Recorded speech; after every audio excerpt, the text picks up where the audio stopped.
தமிழுக்கும் தமிழனுக்கும் வணக்கம். Deep Tamil audio book சேனல்ல இன்னைக்கு நம்ம பார்க்க போற கதை மாஸ்டர் ஆஃப் கிரைம் த்ரில்லர்ஸ் நம்ம ராஜேஷ்குமார் சார் எழுதின ஒரு விறுவிறுப்பான கதை தான் இந்த கதை. கொஞ்சம் யோசிச்சு பாருங்க, ஒரு பழமையான வீடு, அந்த வீட்டுக்குள்ள எவ்வளவு பெரிய நோயாளி போனாலும் சரி அவங்க உயிர் பிரியவே பிரியாது. யமனுக்கே என்ட்ரி இல்லாத அந்த மரணம் பார்க்காத வீடு இருக்கிற தின்னல் கிராமத்துக்கும் மெட்ராஸ்ல நடக்கிற கொடூரமான தொடர் கொலைகளுக்கும் என்ன சம்பந்தம்? ஒரு நேர்மையான பத்திரிகையாளன் எப்படி சதிகாரங்க வலையில சிக்கி தூக்கு மேடை வரைக்கும் போறான். மர்மம், த்ரில்லர், விறுவிறுப்புன்னு அடுத்து என்ன நடக்க போகுதுன்னு உங்க ஹார்ட் பீட்டை எகிற வைக்க போற கதை தான் இந்த கதை. உயிர் உருகும் சத்தம்.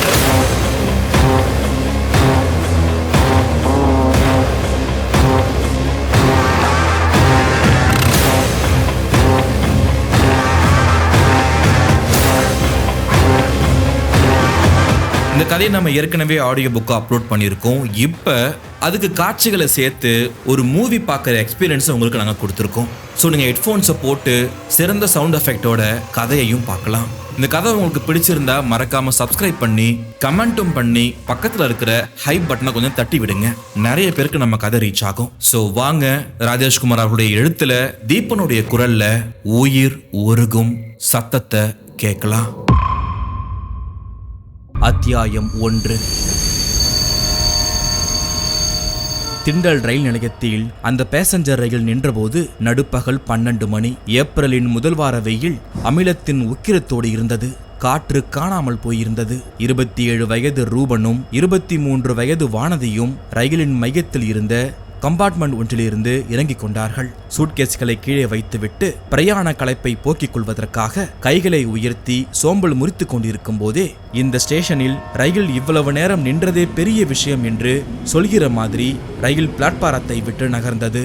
வானதி சுற்றிலும் பார்த்துவிட்டு கூப்பிட்டாள், ரூபன், நம்ம எடிட்டர் சொன்ன மாதிரி இது ரொம்பவும் சின்ன கிராமம் தான் போல இருக்கே, பார்த்தாலே தெரியுதே என்று ரூபன் சொல்ல, செம்மண் போடப்பட்டிருந்த அந்த பிளாட்பார ரோட்டில் சூட்கேஸுகளோடு மெல்ல நடை போட்டார்கள். முகத்தில் அனல் அடித்தது. என்ன வெயில், ஏதோ சகாரா பாலைவனத்துல நடக்கிற மாதிரி இருக்கு என்று வானதி சொல்ல, ரயில் புறப்படுவதற்கு தயாராக இருக்க இடது கக்கத்தில் பச்சை கொடியையும் வலது கக்கத்தில் சிவப்பு கொடியையும் வைத்துக் கொண்டு எதிர்பட்ட ஸ்டேஷன் மாஸ்டர் டிக்கெட் கலெக்டராக மாறினார். Ticket place. அவருடைய கையில் டிக்கெட்டுகளை திணித்துவிட்டு ரூபனும் வானதியும் மறுபடியும் நடக்க ஆரம்பித்த போது ரூபனுடைய செல்போன் கூப்பிட்டது. எடுத்து அழைப்பது யார் என்று பார்த்தான். வானதி கேட்டாள், என்ன ரூபன், உன்னோட ஃப்ரெண்டு நேச்சுரோபதி டாக்டர் தயாபரனா? கரெக்டா சொன்ன, அவனேதான் என்று புன்முறுவலித்த ரூபன் தன் செல்போனை காதுக்கு ஒற்றினான். ஹலோ தயா, இப்பதான் ரயிலை விட்டு இறங்கணும். Welcome to Thindal. நான் ஸ்டேஷனுக்கு வெளியே தான் வெயிட் பண்ணிட்டு இருக்கேன். பெரிய சென்ட்ரல் ஸ்டேஷனு வெயிட் பண்ணிட்டு இருக்கானா? என்னோட கிராமத்துக்கு இதுதான் சென்ட்ரல் ஸ்டேஷனு. சரி, டிராவல் எப்படி இருந்துச்சு? No problem. வானதியும் கூட இருந்ததுனால ஜாலியா பேசிட்டே வந்துட்டேன்.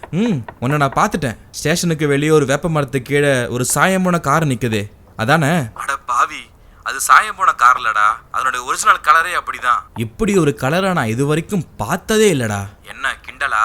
வா வா பேசிக்கிறேன். ரூபன் சிரித்துக்கொண்டே தன் செல்போனை அணைத்தான். வானதி கேட்டாள், என்ன சொல்றாரு உன்னோட ஃப்ரெண்டு? அவரோட காரை கமெண்ட் பண்ணிட்டேன், அதான் கோவப்படுறான். சரி ரூபன், நீயும் தயாபரனும் ஒரே காலேஜில் படிச்சதா சொன்ன, நீ ஜெர்னலிஸ்ட் ஆயிட்ட, அவர் மட்டும் எப்படி நேச்சுரோபதி டாக்டரா மாறிட்டாரு என்று வானதி கேட்க, நேச்சுரோபதி முறையில மருத்துவம் பார்க்கறது அவங்க பரம்பரை தொழில். கும்பகோணம், தஞ்சாவூர் பகுதியில இவங்க வைத்தியத்துக்கு நல்ல வரவேற்பு இருந்துட்டு வருது. தயாபரனோட தாத்தா ராமரத்னம், அப்பா கோபால்சாமி, 2 பேரோட மறைவுக்கு பின்னாடி தயாபரன் தனக்கு வந்த பேங்க் வேலையை வேண்டான்னு சொல்லிட்டு பரம்பரை தொழிலை இப்ப பண்ணிட்டு வரான். இருவரும் அந்த பழமையான ஸ்டேஷனை விட்டு வெளியே வந்தார்கள். வேப்பமர நிழலில் காரோடு நின்றிருந்த தயாபரன் ஒரு புன்னகையோடு 2 பேர்களையும் நெருங்கினான். Warm welcome for the both of you. சொன்னவனின் வயிற்றில் ரூபன் குத்தினான். என்னடா நேச்சுரோபதி டாக்டரான நீயே தொப்பையை போட்டுட்டு இருக்க, எக்ஸசைஸ் பண்றதே இல்ல போல இருக்கே. தயாபரன் சிரித்தான்.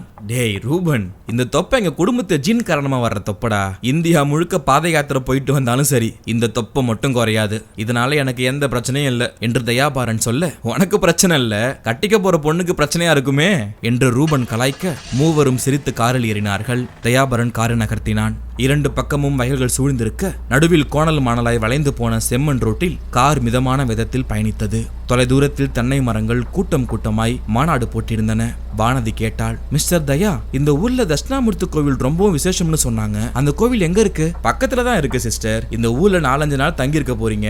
நான் எல்லா கோவிலுக்கும் கூட்டிட்டு போக போறேன். Don't worry. இந்த ஏரியாவில் எந்த ஊருக்கு போனாலும் சரி 1 கிலோமீட்டர் தூரத்துக்குள்ள 9 கோவில் இருக்கும். எல்லாத்தையும் பார்த்துடலாம். எல்லாமே பிரசித்தி பெற்ற சக்தி வாய்ந்த கோவில்கள் தான். ரூபன் குறுக்கிட்டான். கோவில்கள் இப்ப முக்கியம் இல்லடா. நானும் வானதியும் இந்த ஊருக்கு வந்தது கோவில்களை பார்க்கறதுக்கு இல்ல. நீ லெட்டர்ல எழுதியிருந்தியே அந்த மேட்டருக்காக தான். அதை முதல்ல பார்க்கணும். அதுதான் எங்களுக்கு முக்கியம் என்று ரூபன் சொல்ல, டேய் எனக்கு தெரியாதா என்ன, பார்த்துடலாம்டா என்று தயா சொல்ல, இதோ பார் தயா, நானும் வானதியும் உதவி ஆசிரியர்களா வேலை பார்க்கிற பத்திரிக்கை உரைக்கல் சாதாரண பத்திரிக்கை கிடையாது, புரிஞ்சுக்கோ. தமிழ் மக்களோட ஒன்னோடு ஒன்னா இணைஞ்ச ஒரு உணர்வு பூர்வமான பத்திரிக்கை. அதுல சினிமா நடிகர்களுக்கும் நடிகைகளுக்கும் இடம் கிடையாது. சிறுகதைகள் தொடர்கதைகள் கிடையாது. ராசி பலன்களுக்கு இடம் இல்ல. எல்லாமே அறிவுபூர்வமான செய்திகள் மட்டும்தான். அதுல முக்கியமா வெளியுலகத்துக்கு தெரியாத விஷயங்கள். நீ எனக்கு எழுதின லெட்டர்ல இந்த கிராமத்தை பத்தி குறிப்பிட்டிருந்த ஒரு விஷயம் என்னையும் வானதியையும் தகைக்க வச்சிருக்கு. எடிட்டர் கிட்ட போய் அந்த லெட்டரை காட்டணும். படிச்சுட்டு அதிர்ந்து போயிட்டாரு. உடனடியா எங்க 2 பேரையும் இந்த கிராமத்துக்கு புறப்பட்டு போக சொல்லிட்டாருப்பா என்று ரூபன் சொல்ல, டேய் உன்னோட ஆர்வம் எனக்கு புரியுது ரூபன். நீ இந்த கிராமத்துக்குள்ள காலடி வச்சு இன்னும் 1 மணி நேரம் கூட ஆகல. முதல்ல என்னோட வீட்டுக்கு போவோம், லஞ்ச் சாப்பிடுவோம். நீயும் வானதியும் சாயந்தரம் 5 மணி வரைக்கும் ரெஸ்ட் எடுங்க. அதுக்கப்புறம் அந்த வீட்டுக்கு கூட்டிட்டு போறேன் என்று தயா சொல்ல, நாம இப்ப போற வழியில அந்த வீடு வருமாடா? வரும், ஆனா கொஞ்சம் தூரத்துல இருந்து தான் பார்க்க முடியும். டே தயா, நீ அந்த வீட்டை பத்தி எழுதி இருந்த விஷயம் எல்லாம் உண்மைதானா என்று ரூபன் ஆச்சரியமாக கேட்க, என்னடா இப்படி கேட்டுட்ட? நான் நடந்த சம்பவத்தை தான் உனக்கு லெட்டரா எழுதி போட்டிருக்கேன். என்னோட அப்பா உயிரோடு இருந்த வரைக்கும் அந்த வீட்டை பத்தின பழைய சம்பவங்கள் எல்லாம் ஒரு கதை மாதிரி சொல்லுவாரு. நான் அதையெல்லாம் ஒரு ஈடுபாடு இல்லாம கேட்டுக்குவேன். அதுல நம்பிக்கை இல்லாம இருப்பேன். ஆனா இப்ப அப்படி என்னால இருக்க முடியலடா. அதனாலதான் அந்த விஷயத்தை பத்திரிகை துறையில இருக்கிற உனக்கு எழுதி போட்டேன் என்று தயா சொல்ல, சரி சரி, அதை பத்தி இந்த கிராமத்து மக்கள் என்ன பேசிக்கிறாங்க என்று ரூபன் கேட்க, பெரும்பாலான மக்கள் நம்புறாங்கடா. ஆனா நம்மள மாதிரியான ஜெனரேஷன் தான் இந்த விஷயத்துல பொதுவா ஆர்வம் காட்டுறது இல்ல என்று தயா சொல்ல, கார் இப்பொழுது 2 தென்னந்தோப்புங்களுக்கு இடையே இருந்த சரளைக்கல் ரோட்டில் குதித்து குதித்து பயணம் செய்து கொண்டிருந்தது. வானதி தயாபரனிடம் கேட்டாள், இந்த ஏரியா போலீஸ் அந்த வீட்டு சம்பந்தமா ஏதாவது இன்ட்ரெஸ்ட் எடுத்துக்கிட்டு என்கொயரி பண்ணிருக்காங்களா? அது ஒரு பிரச்சனையான வீடுன்னு யாராவது புகார் கொடுத்தாதானே அவங்க என்கொயரிக்கு வருவாங்க. அந்த வீட்டுல இப்ப எத்தனை பேர் இருக்காங்க? 2 பேர் தான் இருக்காங்க. மருதமுத்துவும் அவரோட மனைவி குணசீலியும். நாங்க பேட்டி எடுக்க போனா அவங்க ஒத்துழைப்பு கொடுப்பாங்களா என்று வானதி கேட்க, அதை பத்தி எனக்கு தெரியாது, இருந்தாலும் போய் பார்க்கலாம். இவ்வாறு சொன்ன தயாபரன் காரின் வேகத்தை குறைத்து ரோட்டோரமை ஒதுங்கி நிறுத்தினான். ஏண்டா நிறுத்திட்ட? கீழே இறங்கடா, அந்த வீட்டை காட்டுறேன். ரூபனும் வானதியும் இறங்கினார்கள். கண்களில் ஆர்வம் பளபளத்தது. எங்கடா அந்த வீடு? அதோ அதுதான்டா. தயாபரன் வலது பக்கம் திரும்பி கை காட்டினான். அவன் கை காட்டிய திசையில் வரிசையாய் பனைமரங்கள் பென்சில் கோடுகளாய் தெரிய, அவைகளுக்கு நடுவில் ஓடுகளாய் வேயப்பட்ட அந்த பழைய வீடு பாசி பிடித்த நிலையில் பார்வைக்கு கிடைத்தது. மனித நடமாட்டம் அறவே இல்லை. தயாபரன் சொன்னான், இதுதாண்டா அந்த மரணம் பார்க்காத வீடு. ரூபனும் வானதியும் ஒருவித பயத்தோடு அந்த வீட்டையே பார்த்து கொண்டிருந்தார்கள்.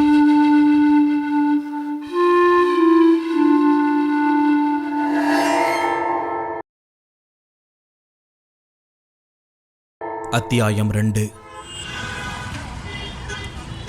சென்னை சூளைமேட்டு பகுதியில் ஒரு குப்பை மேட்டுக்கு பின்னால் இடம் பிடித்திருந்த அந்த டாஸ்மாக் கடையிலிருந்து அமரும் கதிரேசனும் வெளிப்பட்டார்கள். 30 வயதுக்கு உட்பட்ட இளைஞர்கள். 2 பேர்களுடைய கைகளிலும் 2 கோல்டு பீர் பாட்டில்கள், சட்டை பாக்கெட்டில் சிப்ஸ் பாக்கெட்டுகள். நேரம் தெருவிளக்குகள் சரியாக எரியாத இரவு 10. அமர் சொல்லுடா, அண்ணாச்சி மளிகை கடை இன்னைக்கு லீவு. கடைக்கு பின்புறம் ஒரு காலி இடம் இருக்கு, அங்க போய் உட்காந்து சரக்கு அடிக்கலாமா? ஏய் வேண்டாம் கதிரே, போன மாசம் ஒரு தடவை அங்க போய் நம்ம சரக்கு அடிச்சது அண்ணாச்சிக்கு தெரிஞ்சு போச்சுரா. அடுத்த நாள் வழியில என்ன பார்த்துட்டு காய்ச்சி எடுத்துட்டாரு. கெட்ட கெட்ட வார்த்தையில வேற கேட்டாரா. நீ சொல்லவே இல்ல. நான் என்ன யூனிவர்சிட்டியில பட்டம் வாங்கினது அவங்க கிட்ட இருந்து மறைச்சேன். ஏய் அந்த அண்ணாச்சிக்கு ரொம்ப தனா விட்டுறா, ஒரு நாளைக்கு வச்சுக்கிறேன் கச்சேரிய. சரி சரி அது இருக்கட்டும், முதல்ல இந்த கச்சேரி எங்க வைக்கலான்னு சொல்லு. கவலைப்படாத மச்சான், ஒரு அருமையான இடம் இருக்கு, வா அங்க கூட்டு போறேன். என்னடா சொல்ற? எங்கடா இருக்கு? அதோ அந்த சந்தில் பூந்து நட. கொஞ்சம் தூரம் போனதுமே நியூ கணபதி காலனி வரும். அங்க புதுசா 4-5 வீடு கட்டுறாங்கடா. எல்லாமே அரைகுறையா கட்டி முடிச்ச வீடுங்க தான். இந்நேரத்துக்கு போனா யாரும் இருக்க மாட்டானுங்க. நிம்மதியா உட்காந்து நிதானமா சரக்கு போட்டுட்டு வரலாம். 2 பேரும் இருட்டான அந்த சந்தில் புகுந்து மெல்ல நடந்து வழியில் குறுக்கிட்ட சின்ன சின்ன சாக்கடைகளை லாவகமாக தாண்டி நடந்தார்கள். ஒரு நிமிட நடையிலேயே நியூ கணபதி காலனி ஒரு பொட்டல் வெளியோடும் பாதி கட்டி முடிக்கப்பட்ட கட்டிடங்களோடும் பார்வைக்கு கிடைத்தது. செங்கற்கள் அடிக்க வைக்கப்பட்டு இருட்டாயிருந்த பகுதிக்குள் நுழைந்து கொட்டியிருந்த மணலுக்கு மேலே போய் உட்கார்ந்தார்கள். ஏய் சூப்பரா நாடாண்டா, இனிமே இந்த பில்டிங் கட்டி முடிக்கிற வரைக்கும் இங்கே வந்துடலாம் மச்சான். இடம் நல்லா மரவா இருக்கு, யாருக்கள்லையும் பட வாய்ப்பே இல்லை. அதெல்லாம் இருக்கட்டும், பாட்டில் ஓப்பன் பண்ணட்டுமா? ஏய் ஒரு நிமிஷம்டா. ஏன்டா நல்ல நேரம் இன்னும் வரலையா? இல்லை கதிர், மூச்சா போகணும், ரொம்ப நேரமா அடக்கி வச்சுக்கிட்டு இருக்கேன் சொல்லிக்கொண்டே அமர் எழுந்து போனான். கதிர் சிரித்தான். டேய், முதல்ல அதை போய் டிஸ்போஸ் பண்ணிட்டு வாடா, நீ வந்ததுக்கு அப்புறம் பாட்டில் ஓபன் பண்ணிக்கலாம். அமர் அந்த இருட்டில் மெதுவாய் நடந்து கட்டிடத்துக்கு பின்பக்கமா போய் கொட்டி வைக்கப்பட்டிருந்த ஜல்லிக்கற்களுக்கு அப்பால் இருந்த ஒரு சிறிய நிலப்பரப்பை நினைத்து விட்டு திரும்பினான். பார்வை நிலை குலைந்து திடுக்கிட்டான். மின்னல் வேகத்தில் யாரோ அந்த பக்கமாய் நிழல் உருவமாய் ஓடுவது போல இருந்தது. அமர் அப்படியே நின்றான். இருதய துடிப்பு எகிரியது. ஓடுறது யாரு? நிஜமாவே அது உருவந்தானா இல்ல என் பிரம்மையா? அமர் யோசித்தபடி வேக வேகமாக இருட்டில் நடந்து மணல் கொட்டி இருந்த பரப்புக்கு வந்தான். அந்த மணல் பரப்பில் கதிரேசனை காணவில்லை. அமர் சுற்றுமுற்றும் பார்த்தபடி குரல் கொடுத்தான். கதிரே, கதிரே. பதில் இல்லை. இருதய துடிப்பு உச்சத்துக்கு போயிற்று. ஒரு நிமிஷத்துக்கு முன்னால யாரோ ஓடின மாதிரி இருந்துச்சு. ஒரு ஷேடோ தெரிஞ்சது. அது கதிரா இருப்பானோ? ஏன் ஓடுனா தெரியலையே. கதிரே, கதிரே.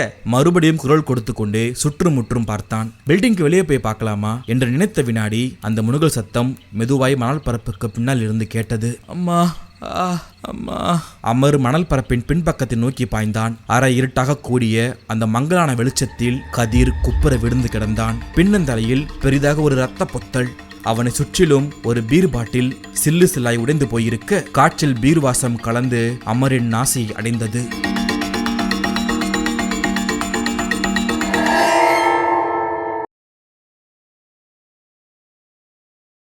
அத்தியாயம் 3. ரூபனும் வானதியும் அந்த பழைய வீட்டையே பார்த்து கொண்டிருக்க தயாபரன் ரூபனுடைய தோள் மீது கை வைத்தான். அந்த வீட்டையே பார்த்திருந்தா எப்படி? வா கிளம்பலாம். ரூபன் அந்த வீட்டையே பார்த்தபடி முனகினான். மரணம் பார்க்காத வீடு. டேய், நம்ப முடியலடா. எதை? நீ எழுதியிருந்த அந்த மேட்ரு தான் 7 தலைமுறையா அந்த வீட்டுக்குள்ள மரணமே நடந்தது இல்லைங்கிற விஷயம்தான் நெருடலா இருக்குன்னு சொல்ல வரியா?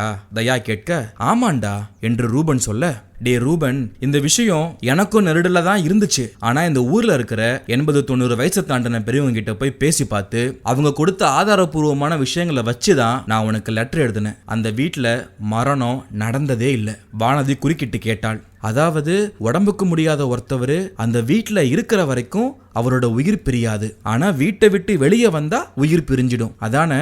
ஆமாங்க.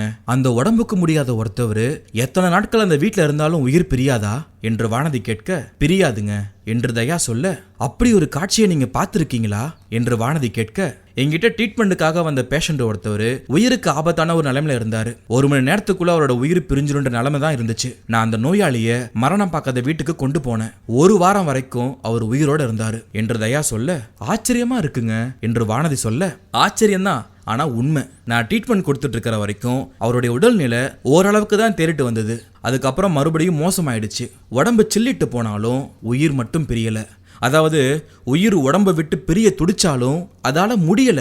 உயிருக்கும் உடம்புக்கும் நடுவுல ஒரு பெரிய போராட்டமே நடந்துச்சு. அந்த காட்சியை நோயாளியுடைய சொந்தக்காரங்களால கண் கொடுத்து பார்க்க முடியல. அதனால வீட்டை விட்டு வெளியே கொண்டு வந்தாங்க. கொண்டு வந்த அடுத்த வினாடியே உயிர் போயிடுச்சு. இந்த மாதிரி ஒரு சம்பவம் இல்ல, 2 சம்பவம் இல்ல, பல சம்பவங்கள் நடந்திருக்கிறதா ஊர் பெரியவங்க சொன்னாங்க. அதனாலதான் அந்த வீட்டுக்கு மரணம் பார்க்காத வீடுன்னு பேர் வச்சிருக்காங்க என்று தயா சொல்ல, அப்படி ஒரு சிறப்பு இந்த வீட்டுக்கு இருக்கிறதுக்கு காரணம் என்னவா இருக்கும்னு நினைக்கிறீங்க தயா என்று வானதி கேட்க, அதுக்கு தயா பதிலை சொல்ல ஆரம்பித்தான். அதையும் இந்த ஊர் பெரியவங்க கிட்ட கேட்டேன். இது தெய்வாம்ச பொருந்திய வீடுன்னு சொன்னாங்க. இப்பொழுது ரூபன் குறுக்கிட்டு பேசினான். இது தெய்வாம்ச பொருந்திய வீடா இருந்தாலும் நீ லெட்டர்ல எழுதியிருந்த மற்ற 2 மேட்ரு கொஞ்சம் டவுட்டா நெருடலா இருக்குடா. என்ன நெருடல் என்று தயா கேட்க, அதான்டா, அந்த வீட்டில் ஒரு மாமரமும் தென்னை மரமும் இருக்கு. மாமரம் எவ்வளவு செழிப்பா இருந்தாலும் மாம்பழ சீசன்ல ஒரே ஒரு காய் தான் காய்க்கும். மரத்துல எவ்வளவு பூ இருந்தாலும் எல்லாமே உதிர்ந்து போயிடும். அதே மாதிரி தென்னை மரத்திலும் ஒரே ஒரு காய் தான் காய்க்கும்னு எழுதியிருந்தல்ல, அது உண்மைதானா? ஏய், உண்மைதான்டா. இப்பொழுது ரூபன் கேட்டான். அது தெய்வாம்சம் பொருந்திய வீடா இருந்தா மாமரமும் தென்னை மரமும் காய்ச்சி தள்ளணுமேடா. இதை கேட்டவுடன் தயாபாரன் சிரித்தான். இதோ பாரு ரூபன், இந்த வீட்டை பத்தி நான் அறிந்தது, அறியாதது, தெரிந்தது, தெரியாதது எல்லாத்தையும் உங்ககிட்ட சொல்லிட்டேன். இப்படி ஒரு விஷயம் வெளியுலக தெரியணுன்றதுக்காக தான் உனக்கு தகவல் சொன்னேன். நீயும் அதுக்கு மதிப்பு கொடுத்து இந்த கிராமத்துக்கு வந்துட்ட. இன்னைக்கு சாயங்காலம் அந்த வீட்டுக்கு உங்க 2 பேரையும் கூட்டிட்டு போறேன். வீட்டுக்கு சொந்தக்காரங்களா இருக்கிற மருதமுத்து, குணசிலி கிட்ட பேசுங்க. உங்க 2 பேரோட எல்லா சந்தேகங்களுக்கும் அவங்க பதில் சொல்லுவாங்க. தயாபாரன் பேசிக் கொண்டிருக்கும் போதே பின்பக்கம் அந்த குரல் கேட்டது. வணக்கம் டாக்டர் தம்பி. சட்டென்று ரூபன் திரும்பினான். வெயிலுக்கு குடைபிடித்தபடி நின்றிருந்த அந்த நடுத்தர வயது நபரை பார்த்ததும் மலர்ந்தான். வணக்கம் வியோ சார். வணக்கம் வணக்கம். இங்க நின்றுட்டு என்ன பார்த்துட்டு இருக்கீங்க? மெட்ராஸ்ல இருந்து என்னோட ஃப்ரெண்ட்ஸ் வந்திருக்காங்க. ஓ, அவங்களுக்கு மரணம் பார்க்காத வீட்டை காட்டிட்டு இருக்கீங்களாக்கும். ஆமா சார், 2 பேருமே ஜெர்னலிஸ்ட். நான் தான் வரவழைச்சிருக்கேன். சென்னையில உரைக்கல்ன்ற பேர்ல ஒரு பத்திரிக்கை, அந்த பத்திரிக்கையில இருந்து தான் வந்திருக்காங்க. இவர் பேரு ரூபன், இவங்க வானதி. ரூபனும் வானதியும் புன்முறுவலோடு கைகளை குவிக்க விவோ குடையை மடக்கி பக்கத்தில் வைத்துக் கொண்டு சொன்னார், என்னோட பேரு தாமோதரன். இந்த கிராமத்துக்கு விவோவா ஒரு 5 வருஷமா இருக்கேன். நம்ம நாட்டுல எத்தனையோ கிராமங்கள்ல எத்தனையோ அதிசயங்கள் இருக்கு. ஆனா இந்த கிராமத்துல நான் பார்த்த அதிசயம் மாதிரி வேற எந்த கிராமத்தையும் பார்த்ததில்ல. உண்மையிலேயே அது மரணம் பார்க்காத வீடுதான். உடம்பு எவ்வளவு மோசமா இருந்தாலும் சரி, ஒரு நோயாளி அந்த வீட்டுக்குள்ள கொண்டு போய் படுக்க வச்சுட்டா உயிர் அந்த உடலை விட்டே போகாது. 1 மணி நேரத்துக்கு ஒரு தடவை ஒரு ஸ்பூன் பாலை வாய்க்குள்ள விட்டா போதும், உயிருக்கு அதுவே பெரிய பலம். நோயாளி இருக்காருல்ல, அந்த நோயாளி சுய உணர்வோட இருப்பாரு. பேச வேண்டிய விஷயங்கள்லாம் பேசிக்குவாங்க. உயிரில் கையெழுத்து வாங்குறது, உயிரை மாத்துறது, இந்த மாதிரியான விஷயங்கள்லாம் நடக்கும். அவங்களுக்கு வேண்டிய எல்லா வேலையும் முடிஞ்ச பின்னாடி உடம்புக்கு முடியாத நபரை மேற்கொண்டு கஷ்டப்படுத்த விரும்பாம வீட்டுக்கு வெளியே கொண்டு வந்துடுவாங்க. வீட்டை விட்டு வெளியே வந்த அடுத்த 1 மணி நேரத்துக்குள்ள அந்த நோயாளிக்கு மரணம் நிச்சயம். இன்னைக்கு கூட பக்கத்து கிராமமான விராலிலிருந்து உடம்புக்கு ரொம்ப முடியாத ஒரு பண்ணையாரை கொண்டு வந்து அந்த வீட்டில் படுக்க வச்சிருக்காங்க. அடுத்து 24 மணி நேரத்துக்குள்ள அவர் இறந்துடுவார்னு டாக்டர்ஸ் எல்லாம் சொல்லி கையை விரிச்சிட்டாங்களாம். பண்ணையாருக்கு 2 ஒய்ஃபு, 4 பசங்க, 3 பொண்ணு, எக்கச்சக்கமான சொத்து இருக்கு. அப்புறம் பிரச்சனைக்கு கேட்கவா வேணும்? பண்ணையார் அந்த வீட்டில் இருக்க வச்சு போக போற உசுரை நிறுத்தி எந்தெந்த டாக்குமெண்ட்ஸ்ல கையெழுத்து வாங்கணுமோ அந்தந்த டாக்குமெண்ட்ல கையெழுத்து வாங்க போறாங்களாம். நாளைக்கு ரிஜிஸ்டார் வரும்போது நானும் கூட இருக்கணும். குழப்பமான முகங்களோடு ரூபனும் வானதியும் ஒருவரை பார்த்து கொள்ள விஓ தாமோதரன் சிரித்தார். டாக்டர் தம்பி, இவங்களுக்கெல்லாம் இதையெல்லாம் நம்ப முடியாதுதான், ஆனா நம்பிதான் ஆகணும். நாளைக்கு அந்த வீட்டுக்கு நான் போகும்போது இவங்களையும் கூட்டுவாங்க, அங்க என்ன நடக்குதுன்னு பார்க்கட்டும். நான் வரட்டுமா? சாமி அப்ப தனந்தோப்புல எல்லக்கல் போடுற விஷயத்துல ஒரு சின்ன தகராறு, சர்வேயர் வந்து அளக்க போறாரு, நான் பக்கத்துல இருந்து பார்க்கணும். விஓ தாமோதரன் விடை பெற்று கொண்டு போய்விட தயாபரன் ரூபனையும் வானதியும் ஏறிட்டான். என்ன மச்சான், நான் சொன்னது சரியா போச்சா? டேய், இன்னுமும் எங்களால் நம்ப முடியலப்பா. இப்போதைக்கு நம்பிக்கை வராதுதான், நாளைக்கு நேர்ல பார்க்கும்போது கண்டிப்பா நம்பிக்கை வரும். சரி, இப்ப நம்ம வீட்டுக்கு போறோம், லஞ்ச் சாப்பிடுறோம். நீங்க 2 பேரும் சாயந்தரம் 5 மணி வரைக்கும் ரெஸ்ட் எடுக்கிறீங்க. அதுக்கப்புறம் சாயங்காலம் 6 மணிக்கு மேல அந்த வீட்டுக்கு போக போறோம் என்று தயா சொல்ல மறுபடியும் 3 பேரும் காருக்கு வந்தார்கள். ரூபன் காருக்குள் ஏற போகும்போது அவனுடைய செல்போன் அழைத்தது. எடுத்து யார் என்று பார்த்தான். உரைக்கல் பத்திரிகையின் ஆசிரியர் இளவேனில். சார் வணக்கம் சார். என்ன ரூபன், திண்டல் போய் சேர்ந்தாச்சா? சேர்ந்தாச்சு சார். இப்போ என்னோட டாக்டர் ஃப்ரெண்டு கார்ல தான் அவர் வீட்டுக்கு நானும் வானதியும் போய்கிட்டு இருக்கோம். Very good. அப்புறம் ரூபன் சொல்லுங்க சார். நான் சொல்ல போற விஷயம் உன்னோட மனசுக்குள்ள மட்டும் இருக்கட்டும், வானதிக்கு தெரிய வேண்டாம். நான் விஷயத்தை சொல்லும் போது நீ உன்னோட முகத்துல எந்த ஒரு உணர்ச்சியும் காட்ட வேணாம். சரி சார், சொல்லுங்க என்ன விஷயம்? இதுக்கு முன்னாடி மரணம் பார்க்காத வீடு மேட்ருக்காக வேற ஒரு பத்திரிகையில இருந்து அந்த கிராமத்துக்கு போன ரிப்போர்ட்டரும் ஒரு டிவி சேனல்ல இருந்து போன கேமராமேனும் சென்னைக்கு திரும்பலையா. இது வரைக்கும் அந்த 2 பேருக்கும் என்ன ஆச்சுன்னே தெரியலையா.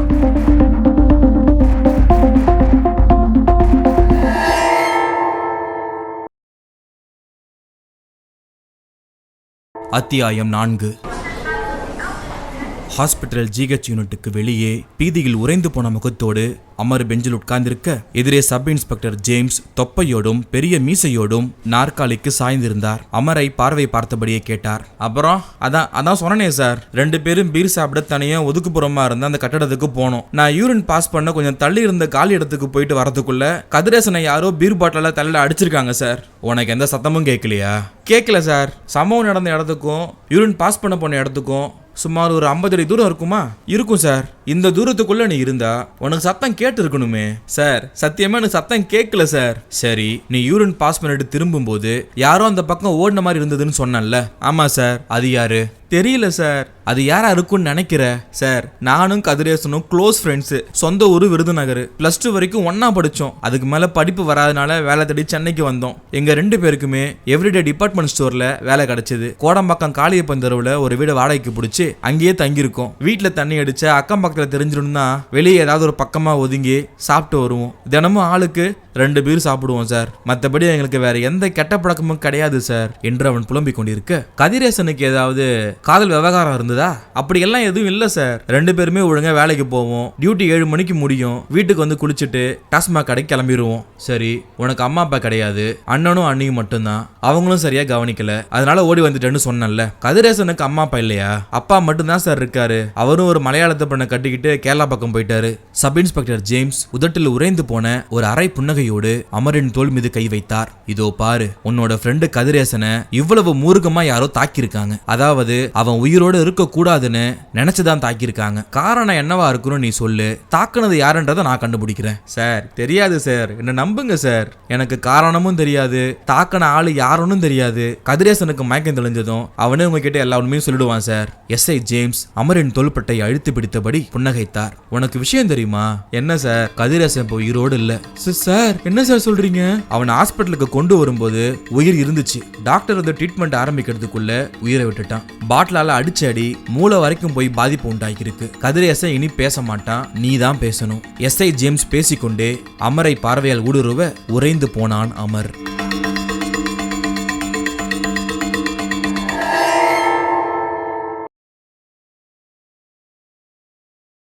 அத்தியாயம் 5. திண்டல் கிராமம். மாலை நேரத்து சூரியனால் வெளிச்சத்தை எழுந்து கொண்டிருக்க ரூபன் தயாபாரனின் வீட்டு ஜன்னல் வழியே தொலைவில் தெரிந்த தென்னை மரக்கூட்டத்தை பார்த்து கொண்டிருந்தான். மனதுக்குள் பயம் கலர்ந்த உணர்வு உறைந்து போயிருந்தது. ஆசிரியர் இளவேனில் செல்போனில் சொன்ன வார்த்தைகள் இன்னமும் காதுக்குள் முகாம் போட்டு உட்கார்ந்திருந்தன. இதற்கு முன்னால் மரணம் பார்க்காத வீட்டு சம்பந்தமாய் விஷயம் சேகரிக்க வந்த ஒரு பத்திரிகையாளரும் ஒரு டிவி கேமராமேனும் காணாமல் போயிருக்கிறார்கள். இளவேனில் சொன்ன வார்த்தைகளை நினைக்கும் போதே அடிவயிற்றில் ஒரு பயம் கீறியது. என்ன செய்யலாம்? திரும்பி போயிடலாமா, இல்ல நடக்கிறது நடக்கட்டும்னு இங்கே இருந்து பாத்துடலாமா? என்னடா தூரத்துல தெரியுற அந்த தோப்பை விலைக்கு வாங்குற உத்தேசமா? பாத்துடலாமா சொல்லு. தனக்கு பின்பக்கம் தயாபாரனுடைய குரல் கேட்டு திரும்பி பார்த்தான் ரூபன். வலுக்கட்டாயமாக ஒரு புன்னகையை கொடுத்தான். இந்த கிராமத்தோட அழக பார்த்துட்டே இருக்கலான்னு தோணுதுரா. அந்த தென்னந்தோப்பு அவ்வளவு நெருக்கமா இருக்கே, அந்த தோப்புக்குள்ள சுமார் எத்தனை மரம் இருக்குன்னு நினைக்கிறேன் என்று ரூபன் சொல்ல, சரி வா போய் எண்ணிட்டு வரலாம். டேய் ஏன்டா கோவப்படுற? பின்ன என்னடா, ரயிலை வெட்டி இறங்கும் போது சந்தோஷமா இருந்த, வழியில பாதி தூரம் வரைக்கும் கலகலப்பா பேசிட்டு வந்த, அதுக்கப்புறம் என் வீடு வந்து சேர்ற வரைக்கும் நீ சரியாவே பேசல. என்னோட நேச்சுரோபதி ஹாஸ்பிட்டல்ல சுத்தி காட்டினப்ப சொரத்தே இல்லாம பேசினேன். மதியான சாப்பாட்டை நீ சரியாவே சாப்பிடல. காரணம் கேட்டப்ப வயிறு சரியில்லைன்னு சொன்னேன். நீ சொல்றதெல்லாம் வானதி நம்பலாம், ஆனா நான் நம்ப தயாரா இல்ல. சொல்லு உனக்கு என்னாச்சு என்று தயா கேட்க சில வினாடிகள் மௌனமாய் இருந்த ரூபன் பிறகு மெல்ல குரலை தாழ்த்தினான். வானதி இப்ப எங்க இருக்கா? மாடி ரூம்ல டிவி பார்த்துக்கிட்டு இருக்கா. நீ வானதிக்கு தெரியாம என்கிட்ட ஏதோ பேசணும்னு நினைக்கிற, சரியா? ஆமாண்டா சரிதான். சரி சொல்லு என்ன விஷயம்? இந்த மரணம் பார்க்காத வீட்டு மேட்ரை இதுக்கு முன்னாடி எந்த பத்திரிகை ரிப்போர்ட்டராவது கவர் பண்ண வந்திருக்காங்களா? எனக்கு தெரிஞ்ச வரைக்கும் இல்லடா. உனக்கு தெரியாம வந்திருக்கலாம்ல, கொஞ்சம் நினைச்சு பாரு என்று ரூபன் கேட்க, இந்த கிராமத்துக்கு யாரு புதுசா வந்தாலும் எனக்கு கண்டிப்பா தெரிஞ்சிரும். ஆனா ஏப்ரல் மே மாதங்கள்ல மட்டும் நான் மூலிகை விறகுகளை சேகரம் பண்றதுக்காக திருக்காட்டுப்பள்ளிக்கு போயிருவேன். திரும்பி வர்றதுக்கு வாரம் 10 நாள் ஆயிடும். அது மாதிரியான நேரங்களில் யாராவது பத்திரிகைக்காரங்க வந்துட்டு போயிருக்கலாம். அப்படி அவங்க வந்து செய்திகளை சேகரிச்சுட்டு போயிருந்தா அந்த மரணம் பார்க்காத வீட்டை பத்தி பேப்பர்ல வந்திருக்கணுமே. சரி இப்ப எதுக்கு இந்த கேள்வி? ஏடா சும்மா கேட்டேன். டேய் நீ சும்மா கேட்ட மாதிரி தெரியல, ஏதோ ஒரு விஷயம் இருக்கு. டேய் வானதி வர்ற மாதிரி இருக்கு, நான் அப்புறம் பேசுறேன். ரூபன் சொல்லிக் கொண்டிருக்கும் போதே படிகள் இறங்கி வந்தால் வானதி. ரூபனும் தயாவும் மௌனமானார்கள். வானதி தன் வியப்பு கலந்த பார்வையை 2 பேரின் மேலும் போட்டு விட்டு கேட்டாள், ஏதோ பேசிட்டு இருந்தீங்க போல இருக்கு. என்ன பேசிட்டு இருந்தீங்க? சுப்ரீம் கோர்ட் உத்தரவுப்படி கர்நாடகா தமிழ்நாட்டுக்கு தண்ணியை திறந்து விடுமா விடாதா? அப்படி விடலனா மேற்கொண்டு என்ன பண்றதுன்னு யோசனை பண்ணிக்கிட்டு இருந்தோம் என்று தயா சொல்ல, இதுல யோசனை பண்ண என்ன இருக்கு?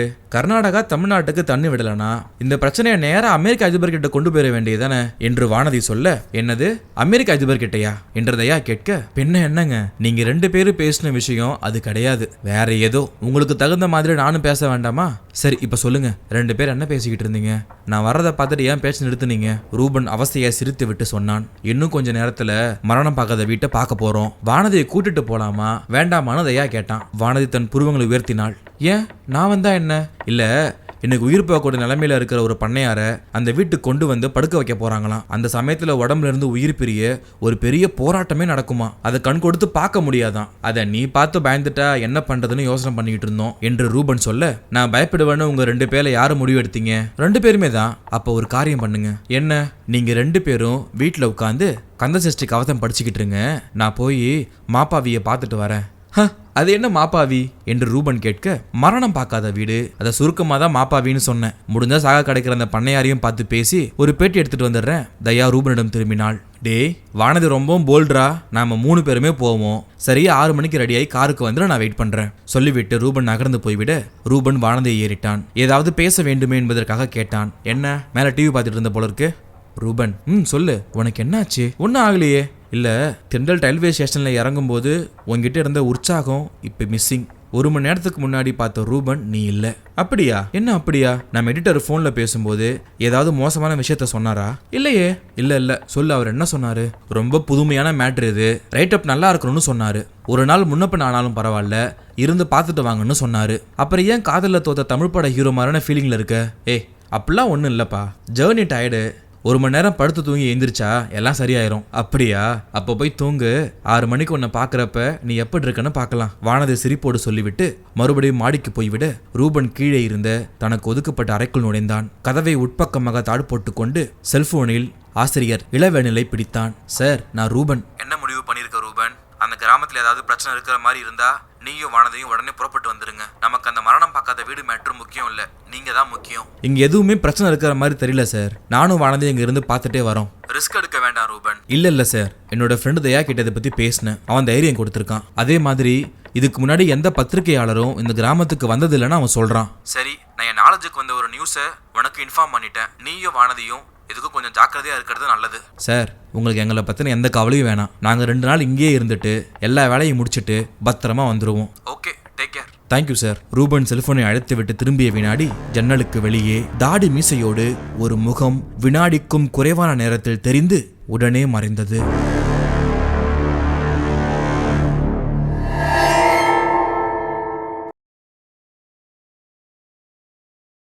அத்தியாயம் 6. இன்ஸ்பெக்டர் சந்திரன் கதிரேசனின் போஸ்ட்மார்டம் ரிப்போர்ட்டை முழுமையாக படித்துவிட்டு தனக்கு எதிரில் உட்கார்ந்திருந்த சப் இன்ஸ்பெக்டர் ஜேம்ஸை நிமிர்ந்து பார்த்தார். நேரம் இரவு 8 மணி. 2 பேரு பீர் சாப்பிட்றதுக்கு ஒதுக்குப்புறமா போயிருக்காங்க. ஒருத்தவன் யூரின் பாஸ் பண்ணிட்டு வர்றதுக்குள்ள, அதாவது 2 நிமிஷ அவகாசத்துக்குள்ள போட்டு தள்ளியிருக்காங்க. அதாவது யாரோ இந்த 2 பேரையும் டாஸ்மாக் கடையில இருந்தே ஃபாலோ பண்ணியிருக்காங்க. ஆமா சார், அமர் வரும்போது யாரோ நிழல் உருவமா ஓடி இருக்காங்க என்று எஸ்ஐ சொல்ல, எனக்கு என்னமோ அந்த அமர் மேலதான் கொஞ்சம் சந்தேகமா இருக்கு. இவனே கதிரேசனை போட்டு தள்ள ஏற்பாடு பண்ணிட்டு நம்ம கிட்ட நல்லவன் மாதிரியே டிராமா பண்றானோ என்று இன்ஸ்பெக்டர் சொல்ல, எனக்கும் முதல்ல அந்த எண்ணம் இருந்தது சார். பட் அமர் வேலை பார்க்குற அந்த டிபார்ட்மெண்ட் ஸ்டோர் இருக்குல்ல, எவரிடே, அங்க வேலை பார்க்குற ஸ்டாஃப்ஸ் கிட்ட போய் விசாரணை பண்ணி பார்த்தேன். விசாரணையில 2 பேருமே ரொம்ப ஹார்ம்லெஸ் பர்சன்ற விவரம் எனக்கு கிடைச்சது சார் என்று எஸ்ஐ சொல்ல, ஸோ கொலைக்கான மோட்டிவ் என்னவா இருக்கணும்ன்ற அந்த கேள்விக்கு ஒரு க்ளூ கிடைச்சாலாவது பரவாயில்ல, என்ன பண்றது என்று இன்ஸ்பெக்டர் சொல்லிக்கொண்டே மேவாயை தேய்க்க, சார், அமர் கதிரேசன் செல்போன் இப்ப நம்ம கிட்ட தான் இருக்கு சார். கான்டாக்ட் நம்பர் எதுவுமே இல்ல என்று எஸ்ஐ சொல்ல, எதுக்கோ அமர் மேல ஒரு கண்ணு இருக்கட்டும் என்று இன்ஸ்பெக்டர் சொல்ல, சார், அவனை ஃபாலோ பண்ண கான்ஸ்டபிள் ரவியை போட்டிருக்கேன் சார். இதுவரைக்கும் உபயோகமான தகவல் எதுவுமே வரல. எப்படி இன்னும் 2 நாளுக்குள்ள ஏதாவது ஒரு தகவல் கண்டிப்பா அவர் கொடுப்பாரு சார் என்று எஸ்ஐ சொல்ல, இன்ஸ்பெக்டர் சந்திரன் பெருமூச்சு விட்டார். இந்த டாஸ்மாக் கடை நிறைய பேர்களுடைய வாழ்க்கையை சின்ன பின்னப்படுத்திக்கிட்டு இருக்கு. லா அண்ட் ஆர்டர் ரொம்பவே கெட்டு போச்சு என்று இன்ஸ்பெக்டர் சொல்லிக் கொண்டிருக்கும் போதே வெளியே நின்றிருந்த கான்ஸ்டபிள் எட்டி பார்த்தார். ஜேம்ஸ் கேட்டார், என்னையா? சார், அந்த பனகல் பார்க் சரோஜா உட்கார்ந்துட்டு இருக்கா, உங்களை பார்க்கணுமா, உள்ளே அனுப்பியா. அடுத்த நிமிடம் முடிவதற்குள் அந்த சரோஜா ஒரு பலான பெண்ணுக்குரிய சர்வ லட்சணங்களோடு உட்கார்ந்தாள். வணக்கம் சாரே. என்ன இந்த பக்கம் ஏதாவது மாமூல் கொடுத்து தொழிலுக்கு லைசன்ஸ் வாங்குற எண்ணத்தோட வந்திருந்தா இந்த நிமிஷமே ஓடி போயிரு. அட என்ன சாரே இத்தனை கோவப்படுறீங்க? உங்க கேஸுக்கு உதவியா ஒரு தகவல் கொடுத்துட்டு போலான்னு தான் வந்தேன். இப்படி விரட்டுறீங்களே. தகவல் கொடுக்க போறியா? ஆமா சாரே. என்ன தகவல் சொல்லு. அதான் சாரு, சூளமேட்டு ஏரியாவில் பீர் பாட்டிலால் அடித்து கொலை செய்யப்பட்ட கதிரேசன், அவனை எனக்கு தெரியும் சாரே.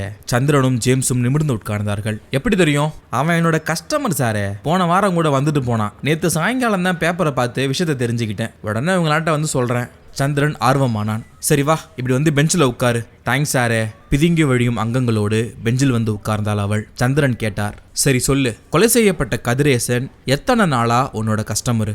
6 மாசமா சாரே.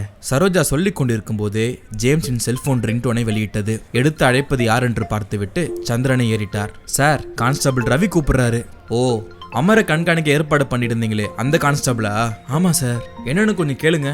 அந்த காலை அட்டன் செய்து ஜேம்ஸ் செல்போனை தன் இடது காதுக்கு கொடுத்தார். சொல்லு ரவி. சார், நீங்க கொஞ்சம் உடனடியா புறப்பட்டு பெரம்பூர் ஃபாக்ஸ் ரோட்ல இருக்கிற காந்தி பூங்காவுக்கு வரணும். ஏன், என்னாச்சு? அமர் இப்ப உயிரோடு இல்ல சார். அவனை யாரோ கொலை பண்ணிட்டாங்க.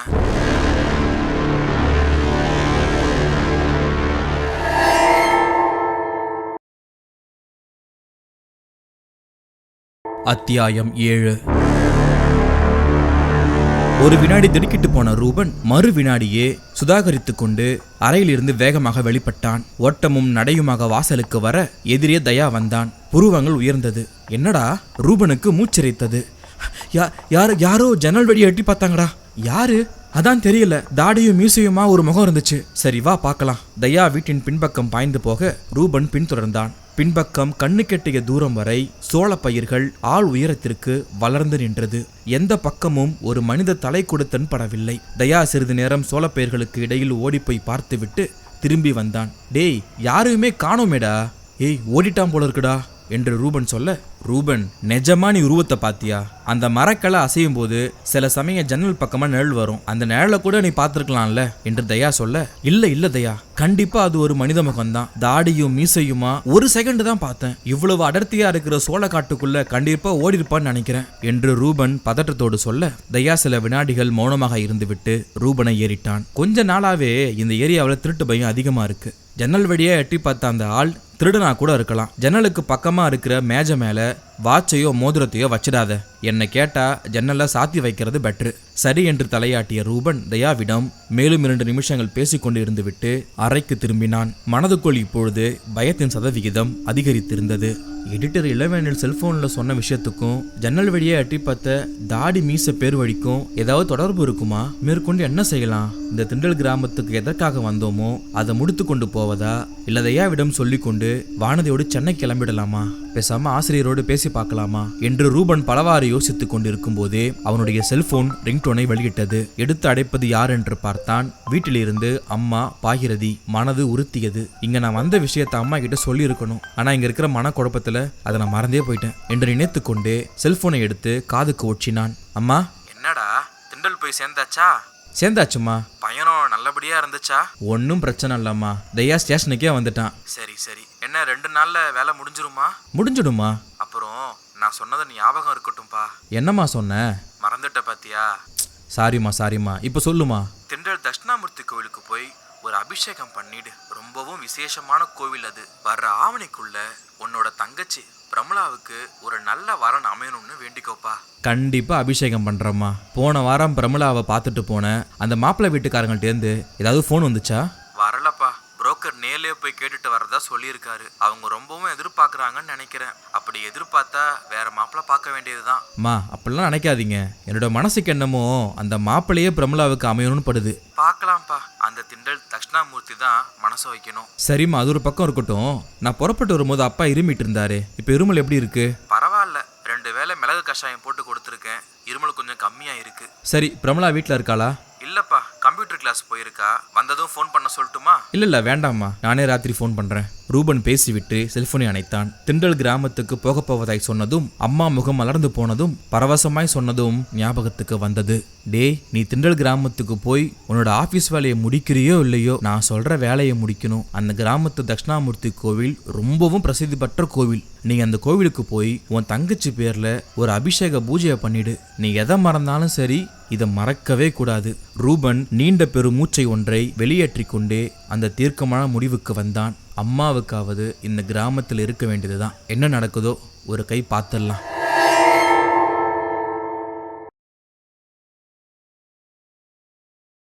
அத்தியாயம் 8.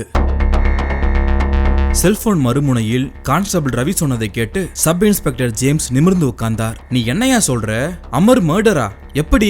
சார், நான் சொன்னபடி சாயங்காலம் 6 மணிலிருந்து அவனை ஃபாலோ பண்ணிக்கிட்டு இருந்தேன். சாந்தம் பீச்சுக்கு போய் ஒரு 1 hour உட்காந்துட்டு இருந்தான். அப்புறம் பெரம்பூருக்கு பஸ் ஏறினான். நானும் பஸ்ல ஏறினேன். பெரம்பூர் ஃப்ராக்ஸ் ரோட்ல இருந்த பழைய பின்னு மில்லுக்கு பக்கத்துல இருந்த ஒரு மெஸ்ஸுக்கு போய் டிஃபன் சாப்பிட்டான். ஒரு 7:30 மணி இருக்கும். காந்தி பூங்காவுக்கு உள்ளே போய் ஒரு சிமெண்ட் பெஞ்ச் மேல படுத்துக்கிட்டான். நானும் கொஞ்சம் தள்ளி இருந்த சிமெண்ட் பெஞ்சில் போய் உட்கார்ந்து அவனையே வாட்ச் பண்ணிக்கிட்டு இருந்தேன். அந்த சமயத்துல வீட்ல இருந்து என்னோட ஒய்ஃப் எனக்கு செல்போன்ல கூப்பிட ஒரு குடும்ப பிரச்சனை பத்தி பேச ஆரம்பிச்சா. அதுல நான் கவனம் சிதறிட்டேன் சார். 10 நிமிஷம் பேசிட்டு நான் அமர் படுத்திருந்த சிமெண்ட் பெஞ்சை பார்த்தப்ப அவன் அங்க இல்ல. நான் உடனே அலர்ட் ஆகி பார்க் பூராவும் அவனை தேட ஆரம்பிச்சேன். பார்க்ல கூட்டமே இல்ல. 2 பேர் மட்டும்தான் பார்வையில பட்டாங்க. பார்க்கோட கடைசி பகுதியில ஒரு டாய்லெட் இருந்துச்சு.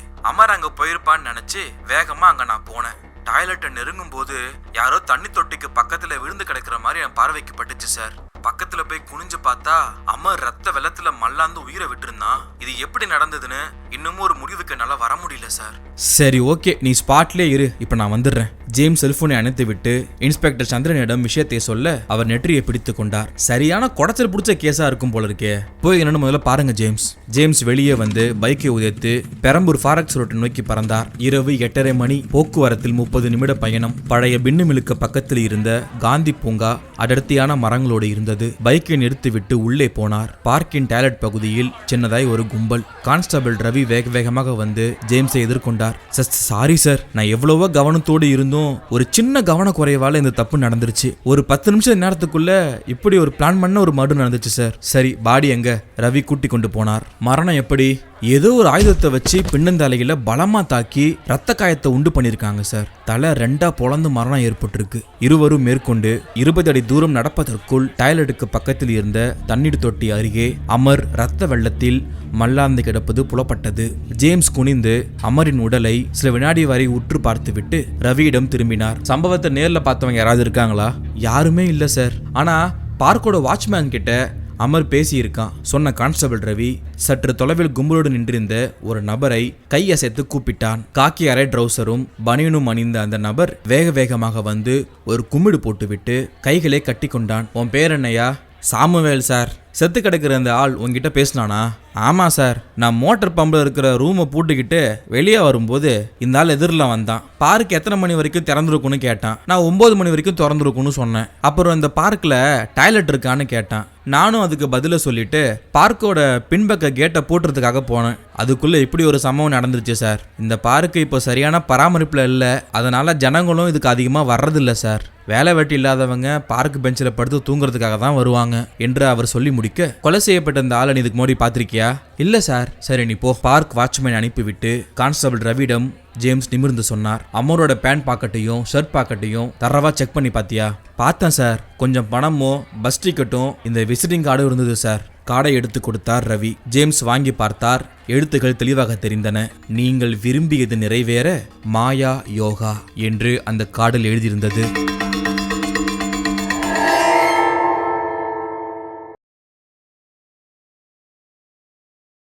அத்தியாயம் 9. திண்டல் கிராமம். மாலை 6 மணிக்கே இருட்டு போர்வையை போர்த்தி கொள்ள தயா காரை விரட்டி கொண்டிருந்தான். காரின் பின் சீட்டில் ரூபனும் வானதியும் உட்கார்ந்திருந்தார்கள்.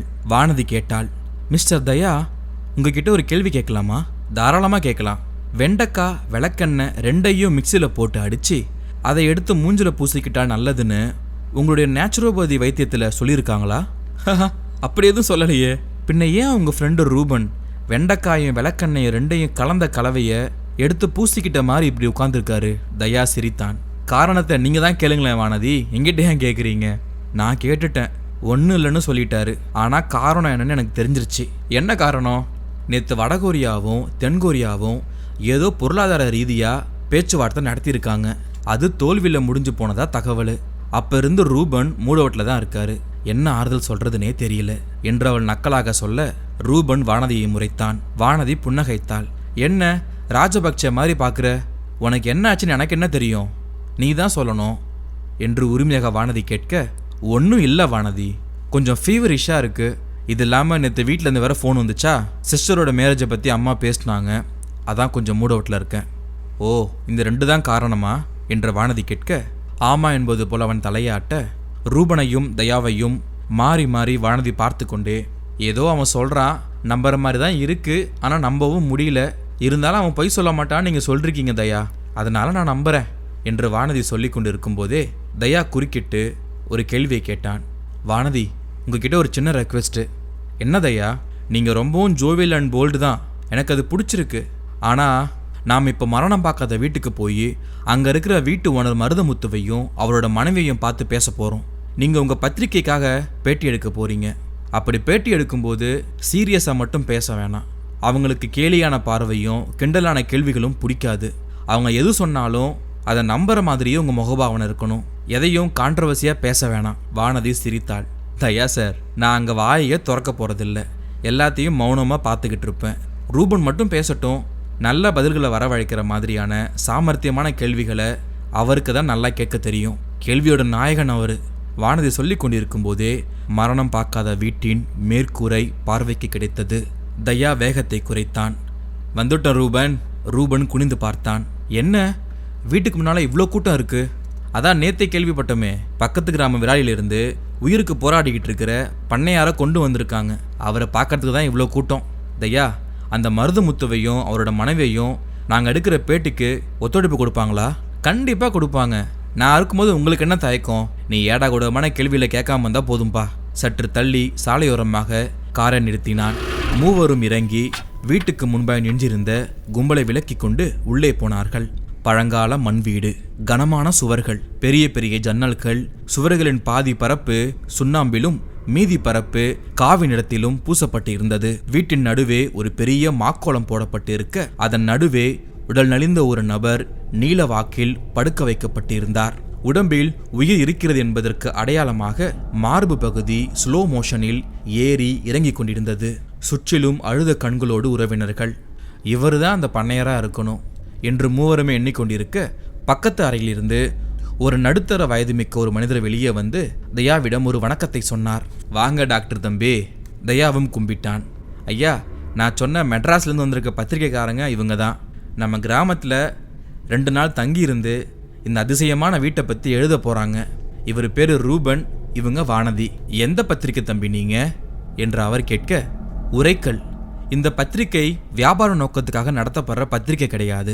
நாட்டில் உள்ள அநீதிக்காரர்களையும் அராஜகம் பேர்வழிகளையும் அடையாளம் பார்த்து வச்சுக்கிட்டு நேரம் பார்த்து தோல் உரிச்சு உண்மைகளை மக்களுக்கு வெளிச்சம் போட்டு காட்டுறது தான் இந்த பத்திரிகையோடைய உண்மையான நோக்கம். அதே நேரத்தில் ஆன்மீகத்தில் பற்றுக்கொண்ட ஒரு பத்திரிகையும் கூட மனிதனிடம் உள்ள சக்தியை காட்டிலும் அப்பாற்பட்ட ஒரு சக்தி இருக்கிறதுன்ற உண்மையை உணர்த்துறதும் இந்த பத்திரிகை தான். ரொம்ப சந்தோஷம் தம்பி. இந்த மரணம் பார்க்காத வீடு பல தலைமுறைகளை பார்த்த வீடு. ஆனா அந்த வீட்டுக்குள்ள படுத்து கிடந்த யாரும் உயிர் விட்டதில்லை. வீட்டை விட்டு வெளியே கொண்டு போய் வாசல்ல ஒரு கட்டில போட்டு படுக்க வச்சாதான் அந்த உடம்புல இருந்து உயிர் போகும். என்னோட தாத்தா இறக்கும்போது அவருக்கு 90 வயசு. நோய்வாய்ப்பட்டிருந்தாரு. கும்பகோணம் ஹாஸ்பிட்டல்ல அட்மிட் பண்ணினோம். டாக்டர் தாத்தாவோட உடல் நிலைமையை பார்த்துட்டு இனி 2 நாள் தான் தாக்கு பிடிக்கும், வீட்டுக்கு கொண்டு போயிருங்கன்னு சொல்லிட்டாரு. கொண்டு வந்துட்டோம். 10 நாள் ஆகியும் உயிர் போகல.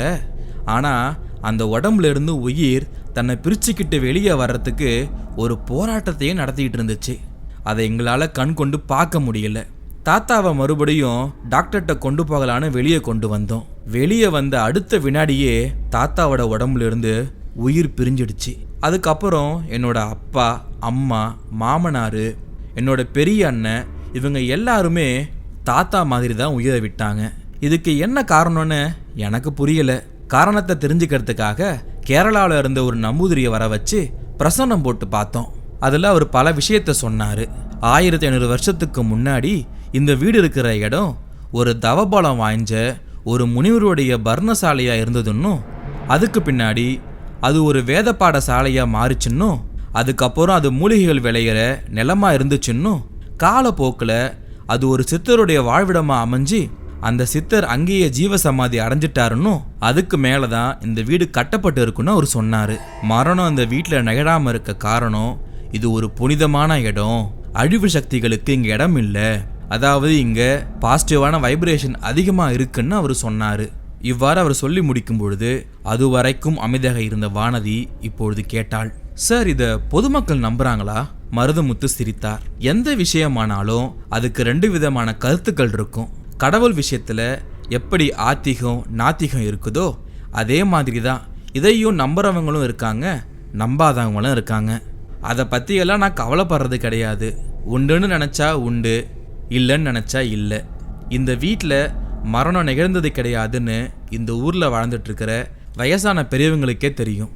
உயிர் போகிற நிலைமையில் இருக்கும் எத்தனையோ பேரை இந்த வீட்டில் கொண்டு வந்து போட்டு சில நாட்கள் வரைக்கும் வச்சு பேச வேண்டிய விஷயத்தெல்லாம் பேசி முடிச்சு அதுக்கப்புறமா அவங்கள எடுத்துகிட்டு போயிடுவாங்க. அதனால் அந்த குடும்பங்களுக்கு சந்தோஷம் கிடைக்கிது. அதனால் இதை நானும் என்னோட மனைவியும் ஒரு சமூக சேவையாகவே செய்கிறோம் என்று அவர் சொல்லி முடிக்க, இப்பொழுது ரூபன் கேட்டான், அலோபதி டாக்டர்கள் இதை பற்றி என்ன சொல்கிறாங்க? கிண்டல் பண்ணுறதா கேள்விப்பட்டேன் தம்பி. மனித உடம்பை பாடமாக எடுத்து படிச்சும் பட்டம் வாங்கின அவங்களால அப்படி தான் பேச முடியும்.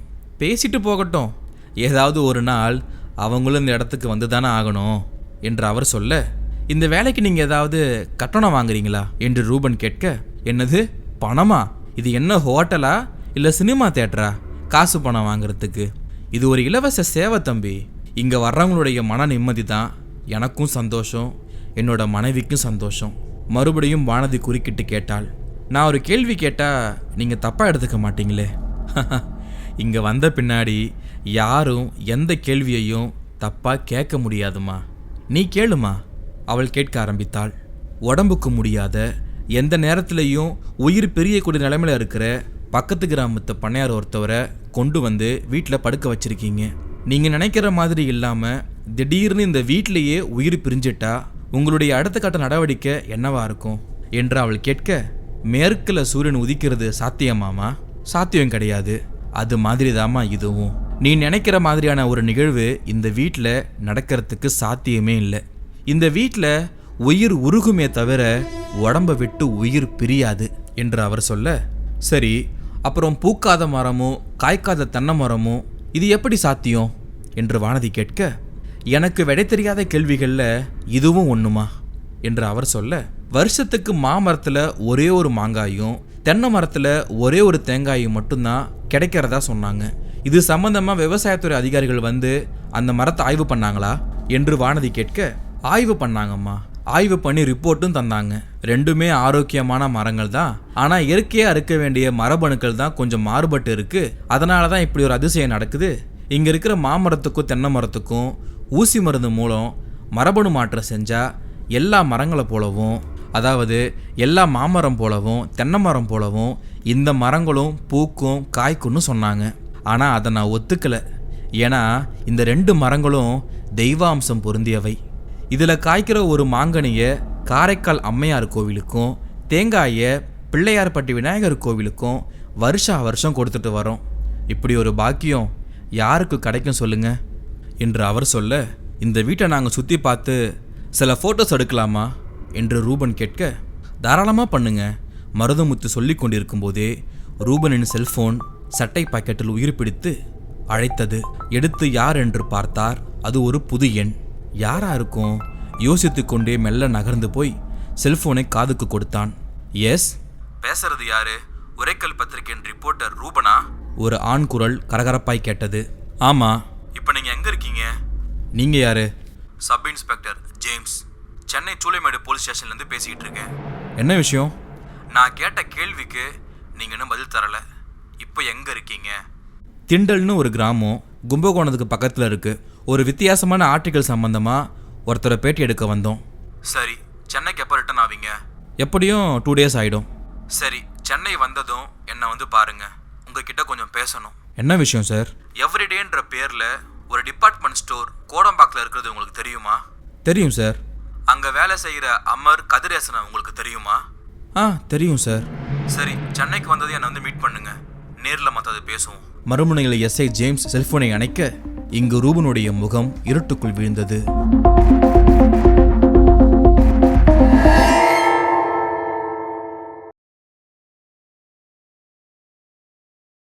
அத்தியாயம் 10. விருகம்பாக்கம் விரிவாக்க எல்லையில் மரங்களுக்கு நடுவில் இருந்தது அந்த மாயா யோகா மையம். பிரதான கேட்டுக்கு வெளியே ஜீப்பை நிறுத்திவிட்டு இன்ஸ்பெக்டர் சந்திரனும் எஸ்ஐ ஜேம்ஸும் உள்ளே போனார்கள். நீல நிற யூனிஃபார்ம் செக்யூரிட்டி பவ்யமாய் எதிர்பட்டு சல்யூட் வைத்தார். இன்ஸ்பெக்டர் கேட்டார், இந்த யோகா சென்டருக்கு யார் இன்சார்ஜ்? Madam sir. மேடம்னா யார்? பேர் இல்லையா? Suchitra madam sir. உள்ளே இருக்காங்களா? இருக்காங்க சார். 2வது மாடியில் முதல் ரூமு. சந்திரனும் ஜேம்ஸும் அந்த மரங்களுடைய நிழலில் நடந்து 2வது மாடியை தொட்டு முதல் அறைக்கு முன்பாய் நின்று சாத்தியிருந்த கதவை தட்டுவதற்கு முன்பாகவே கதவை திறந்து கொண்டு அந்த பாப்தலை பெண் வெளிப்பட்டாள். 40 வயது இருக்கலாம். சுருக்கமில்லாத பளபளப்பான முகம், பென்சிலால் கவனமாய் தீட்டப்பட்ட புருவங்களுக்கு கீழே கருவண்டுகளாய் கண்கள். இயற்கையாகவே ரோஸ் நிறமா இல்லை லிப்ஸ்டிக் பயன்படுத்தியதால் இவ்வாறான நிறமா என்று கண்டுபிடிக்காத அளவிற்கு உதடுகள் இருந்தது. நீல வண்ண சுடிதாரும் அதே நிற துப்பட்டாவும் அவளை ஒரு தேவதை போல காண்பித்தது. Good morning madam. Good morning sir, please come. இருவரும் உள்ளே நுழைந்தார்கள். அந்த சுசித்ரா இருவருக்கும் இருக்கையை காட்டிவிட்டு தானும் எதிரில் உட்கார்ந்தாள். மெலிதான குரலில் கேட்டாள், சார் என்ன காரணமாக வந்திருக்கீங்க? ஒரு சின்ன என்கொயரி மேடம். எதை பற்றின என்கொயரி? மேடம், கடந்த 4 நாட்களில் சிட்டியில் அடுத்தடுத்து 2 மர்டர்ஸ், கொலை செய்யப்பட்ட 2 பேருமே இளைஞர்கள், ஃப்ரெண்ட்ஸு. விருதுநகர்லேருந்து சென்னைக்கு வந்து எவ்ரிடே அப்படின்ற ஒரு டிபார்ட்மெண்ட் ஸ்டோரில் வேலை பார்த்து ஒரு வீட்டை வாடகைக்கு எடுத்து தங்கியிருக்காங்க. முதல்ல கொலை செய்யப்பட்டவனோட பேர் கதிரேசன், 2வது கொலை செய்யப்பட்டவனுடைய பேர் அமர். நேற்று ராத்திரி அமர் பெரம்பூர் ஃபாரக்ஸ் ரோட்டில் இருக்கிற காந்தி பூங்கா டாய்லெட்டுக்கு பக்கத்தில் கொலை செய்யப்பட்டு கிடந்தான். அவனுடைய ஷர்ட் பாக்கெட்டை பரிசோதனை பண்ணி பார்க்கும்போது இந்த மாயா யோகா விசிட்டிங் கார்டு இருந்துச்சு. ஒருவேளை அமர் உங்களுக்கு தெரிஞ்ச நபராக இருந்திருக்கலான்ற எண்ணத்தில் தான் இங்கே வந்தோம். அமர், கதிரேசன், இந்த 2 பேரையும் உங்களுக்கு தெரியுமான்னு கொஞ்சம் யோசிச்சு பார்த்து சொல்கிறீங்களா? சொன்ன ஜேம்ஸ் தன் கையில் வைத்திருந்த ஃபோட்டோக்களை சுசித்ராவிடம் நீட்டினார். சுசித்ரா கலக்கமான பார்வையோடு ஃபோட்டோக்களை பார்த்தாள். பென்சில் கோடு புருவங்கள் ஒரு நெளிதலுக்கு உட்பட்டது. என்ன மேடம், இந்த 2 பேரையும் உங்களுக்கு தெரியுமா? தெரியும். எப்படி? 1 மாதத்துக்கு முன்னால் இந்த 2 பேரும் யோகா கற்றுக்கிறதுக்கு ஆசைப்படுறதா சொல்லி இங்கே வந்தாங்க. நான் சொன்ன கட்டண விவரங்களுக்கும் ஒத்துக்கிட்டாங்க. ஜாயின் பண்ணி 2 வாரத்துக்குள்ளேயே அவங்க எதுக்காக இந்த யோகா கிளாஸுக்கு வராங்கன்னு எனக்கு புரிஞ்சு போச்சு. அந்த 2 பேருக்கும் யோகா முக்கியம் இல்லை. நானும் சில பெண்களும் யோகா பயிற்சி செய்யும்போது எங்களுடைய அவங்களுடைய அசைவை ரசிக்கிறது தான் அவங்களுடைய நோக்கமாக இருந்துச்சு. இது எனக்கு புரிஞ்சதுமே 2 பேரையுமே என்னோட ரூமுக்கு கூப்பிட்டு அவங்க அட்மிஷன் அட்டையை கிழிச்சு அவங்க முகத்துக்கு மேலேயே எரிஞ்சு கெட் அவுட்னு சொல்லிட்டேன். 2 பேருமே முறைச்சிக்கிட்டே போயிட்டாங்க. அப்படியா? இந்த சம்பவம் நடந்து எத்தனை நாட்கள் இருக்கும்? ஒரு 2 வாரம் இருக்கும். அதுக்கப்புறம் அவங்க 2 பேருமே நீங்கள் பார்க்கலையா? இல்லை சார், பார்க்கல. நீங்கள் நடத்துகிற யோகா கிளாஸுக்கு எத்தனை பெண்கள் வராங்க, எத்தனை ஆண்கள் வராங்க மேடம்? மார்னிங் அண்ட் ஈவினிங் 2 செக்ஷன்லையுமே சேர்த்து 69 பேர் வராங்க. இதில் பெண்கள் மட்டும் 41 பேர் என்று அவள் சொல்ல, அந்த அமரும் கதிரேசனும் இந்த யோகா கிளாஸுக்கு வரும்போது யாரு கூடவாவது மோதல், வாக்குவாதம், பிரச்சனை ஏற்பட்டிருக்கா என்று எஸ்ஐ கேட்க, அப்படி எதுவும் நடக்கல சார். அந்த 2 பேரோட நோக்கம் பெண்களை ரசிக்கிறது தான், மற்றபடி எந்த கிளாஷும் நடக்கல என்று அவள் சொல்ல, மேடம் நல்லா யோசனை பண்ணி சொல்லுங்க. அமரும் கதிரேசனும் அடுத்தடுத்து கொலை செய்யப்பட்டிருக்காங்க. நாங்கள் இதுவரைக்கும் விசாரித்த அளவில் அந்த 2 பேருடைய கேரக்டருமே சரியில்லைன்னு தெரிய வருது. குடிப்பழக்கம், மோசமான பெண்கள் கிட்ட போகிறதுன்னு ஒரு லிஸ்ட்டே இருக்குது என்று இன்ஸ்பெக்டர் சொல்ல, இதோ பாருங்க சார், என்னோட யோகா கிளாஸுக்கு வர்றவங்க எல்லாருமே நல்ல ஃபேமிலியை சேர்ந்தவங்க. அந்த 2 பேரும் கொலை செய்யப்பட்ட சம்பவத்துக்கும் இங்கே யோகா கற்றுக்க வர்றவங்களுக்கும் எந்த விதமான சம்மந்தமும் இருக்க முடியாது என்று அவள் சொல்ல, இட்ஸ் ஓகே, பட் கொலையாளி கிடைக்கிற வரைக்கும் நாங்கள் எதையாவது தோண்டி துருவி பார்க்கணும் இல்லையா? ஸோ அதனால் இந்த கிளாஸுக்கு வரவங்களுடைய லிஸ்ட்டு வேணும். இங்கே யார் யார் யோகா பயிற்சிக்கு வர்றாங்களோ அவங்க எல்லாருடைய அட்ரஸும் செல்ஃபோன் நம்பர்ஸும் வேணும் என்று எஸ்ஐ கேட்க, சுசித்ரா தயங்க இன்ஸ்பெக்டர் சந்திரன் சின்னதாக ஒரு புன்னகை பூத்தார். கவலைப்படாதீங்க மேடம், நீங்கள் லிஸ்ட்டு கொடுத்தாலும் அது ஒரு சைலண்ட் என்கொயரி தான். ப்ரெஸ்ஸுக்கும் சரி, டிவி மீடியாவுக்கும் சரி, இந்த யோகா பயிற்சி மையத்தை பற்றி விஷயம் வெளியே போகாது, பேர் கூட வெளில போகாது. கொலையாளி கிடைச்சிட்டா நாங்கள் உங்களை மறந்துடுவோம் என்று அவர் சொல்ல, சரி சார், உங்களுக்கு லிஸ்ட்டு எப்போ வேணும்? இன்னைக்கு ஈவினிங் கிடைக்குமா? கண்டிப்பாக கொடுத்துட்றேன் சார்.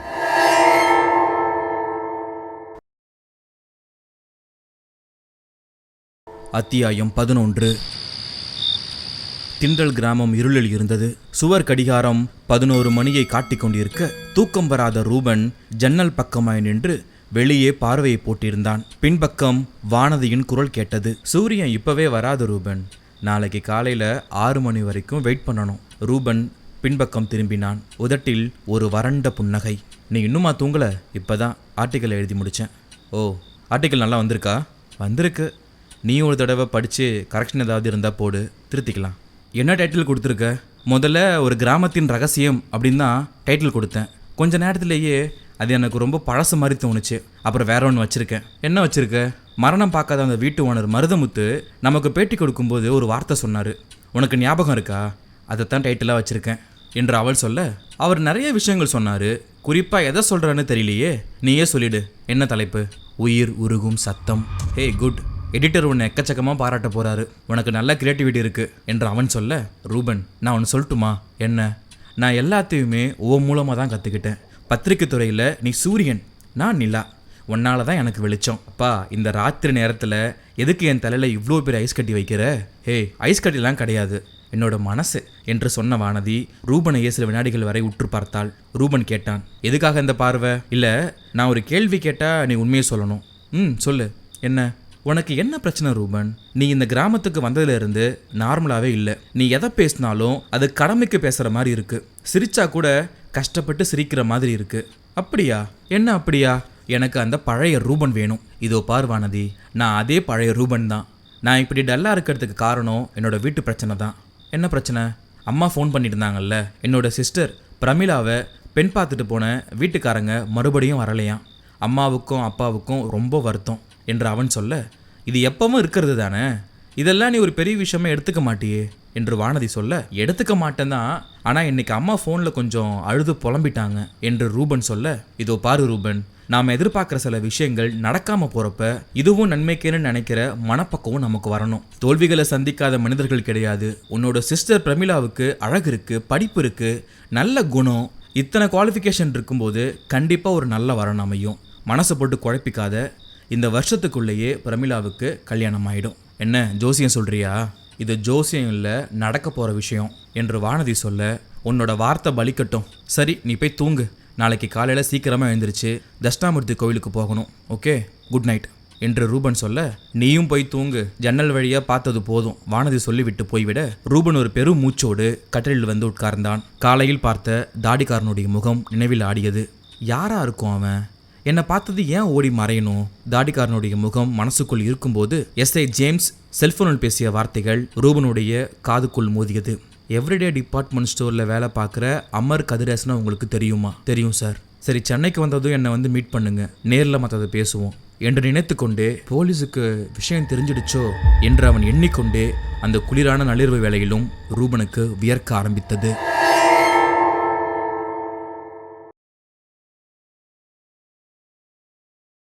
அத்தியாயம் 12. எவ்ரிடே டிபார்ட்மெண்ட் ஸ்டோர் 4 மாடிகளோடும் ஏராளமான கும்பலோடும் இருக்க, சப் இன்ஸ்பெக்டர் ஜேம்ஸ் ஸ்டோரின் உரிமையாளர் உத்தரபாண்டியனுக்கு முன்பாய் அவருடைய ஏசி அறையில் உட்கார்ந்திருந்தார்.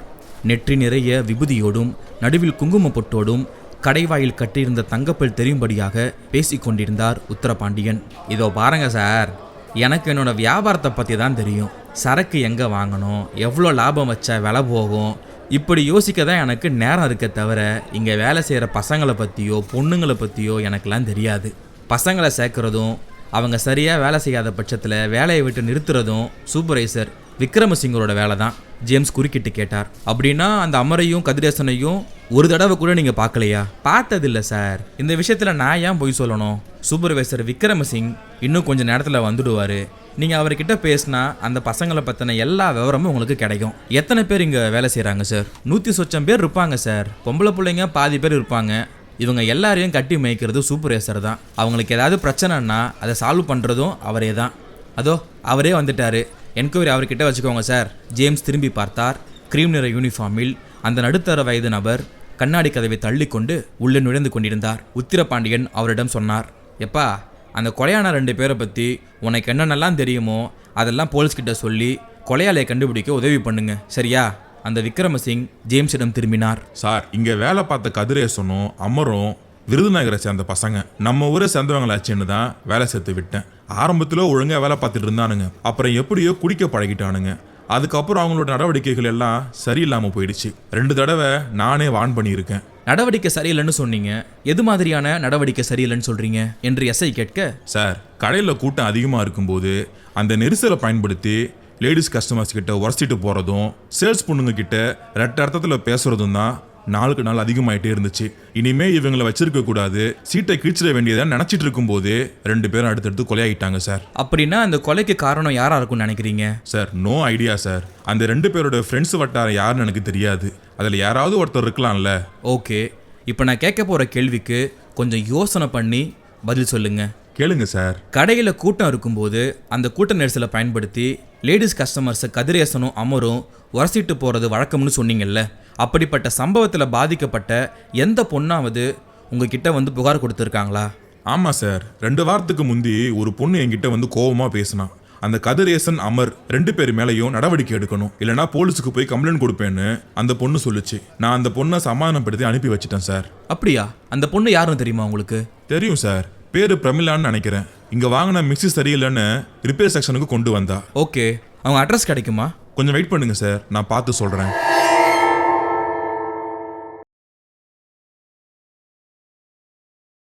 அத்தியாயம் 13. திண்டல் கிராமம் விடிந்து கொண்டிருந்தது. ராத்திரியில் வெகுநேரம் தூக்கம் வராமல் தவித்து பின் தூங்க ஆரம்பித்த ரூபனை அவனுடைய செல்போன் ரிங்டோனை வெளியிட்டு எழுப்பியது. கண்கள் ரூபாய் எரிய எழுந்து உட்கார்ந்தான் ரூபன். இந்நேரத்துக்கு யாரு ஃபோன் பண்றா? தூக்க கலக்கத்தோடு செல்போனை எடுத்து அழைப்பது யார் என்று பார்த்தான். தயாபரன். ரூபன் பேசினான். என்ன தயா, இந்நேரத்துக்கு எழுப்பிட்ட? மணி 6 கூட ஆகலையே. ரூபன், உடனே புறப்பட்டு என்னோட ரூமுக்கு வா. என்ன விஷயம்? நீ வா சொல்றேன். ரூபன் சற்றே பதட்டமானவனாய் செல்போனை அணைத்துவிட்டு எழுந்தான். ஹேங்கரில் தொங்கிக் கொண்டிருந்த ஷர்ட்டை எடுத்து மாட்டிக்கொண்டு தன் அறையிலிருந்து வெளிப்பட்டான். வானது இன்னமும் தூங்கிக் கொண்டிருப்பதற்கு அடையாளமாய் அவளுடைய அறை இருட்டில் இருந்தது. வராந்தாவில் நடந்து வீட்டின் முன்பக்கமாயிருந்த தயாபரனுடைய அறையை நோக்கி போனான். நெஞ்சுக்குள் பயமும் குழப்பமும் ஒரு கடினமான பொருளாய் மாறி வலியோடு அழுத்தியது.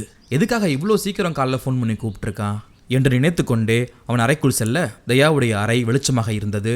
அறைக்குள் யாரோ பேசி கொண்டிருந்தார்கள். யாரா இருக்கும்? அறையை நெருங்கியவனை அதிர்ச்சி புரட்டி போட்டது. அறைக்குள் ஒரு இன்ஸ்பெக்டர் தயாபாரனுக்கு எதிரே உட்கார்ந்தபடி பேசி கொண்டிருந்தார். வாசலில் போலீஸ் ஜீப்பையொட்டி 2 கான்ஸ்டபிள்கள் தெரிந்தார்கள். ரூபனுடைய இதய துடிப்பு உச்சத்துக்கு போயிற்று.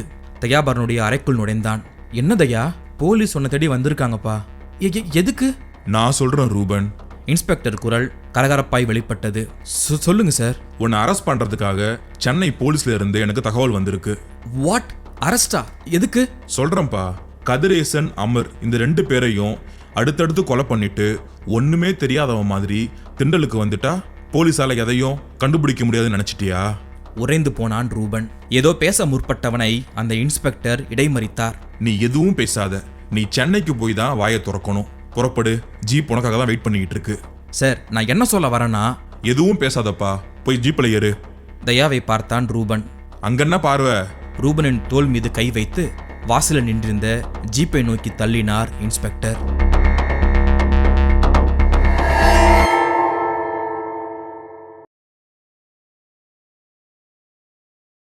அத்தியாயம் 14.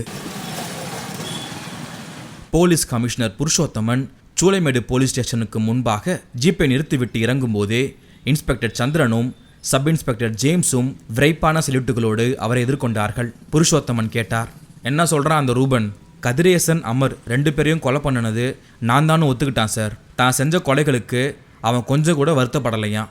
ஏதோ ஒரு பெரிய தியாகி செயல் பண்ணிட்ட மாதிரி பேசுகிறான் சார். அவன் போலீஸ் டிபார்ட்மெண்ட் பண்ண தவறிய வேலைகளை நான் செஞ்சு முடித்தேன் அப்படின்னு சொல்கிறான் சார். ஸ்டேஷனுக்குள் நுழைந்தார் கமிஷனர். முன்னதாக கான்ஸ்டபிள் ஓடி போய் லாக்அப் கதவை திறந்து விட்டார்.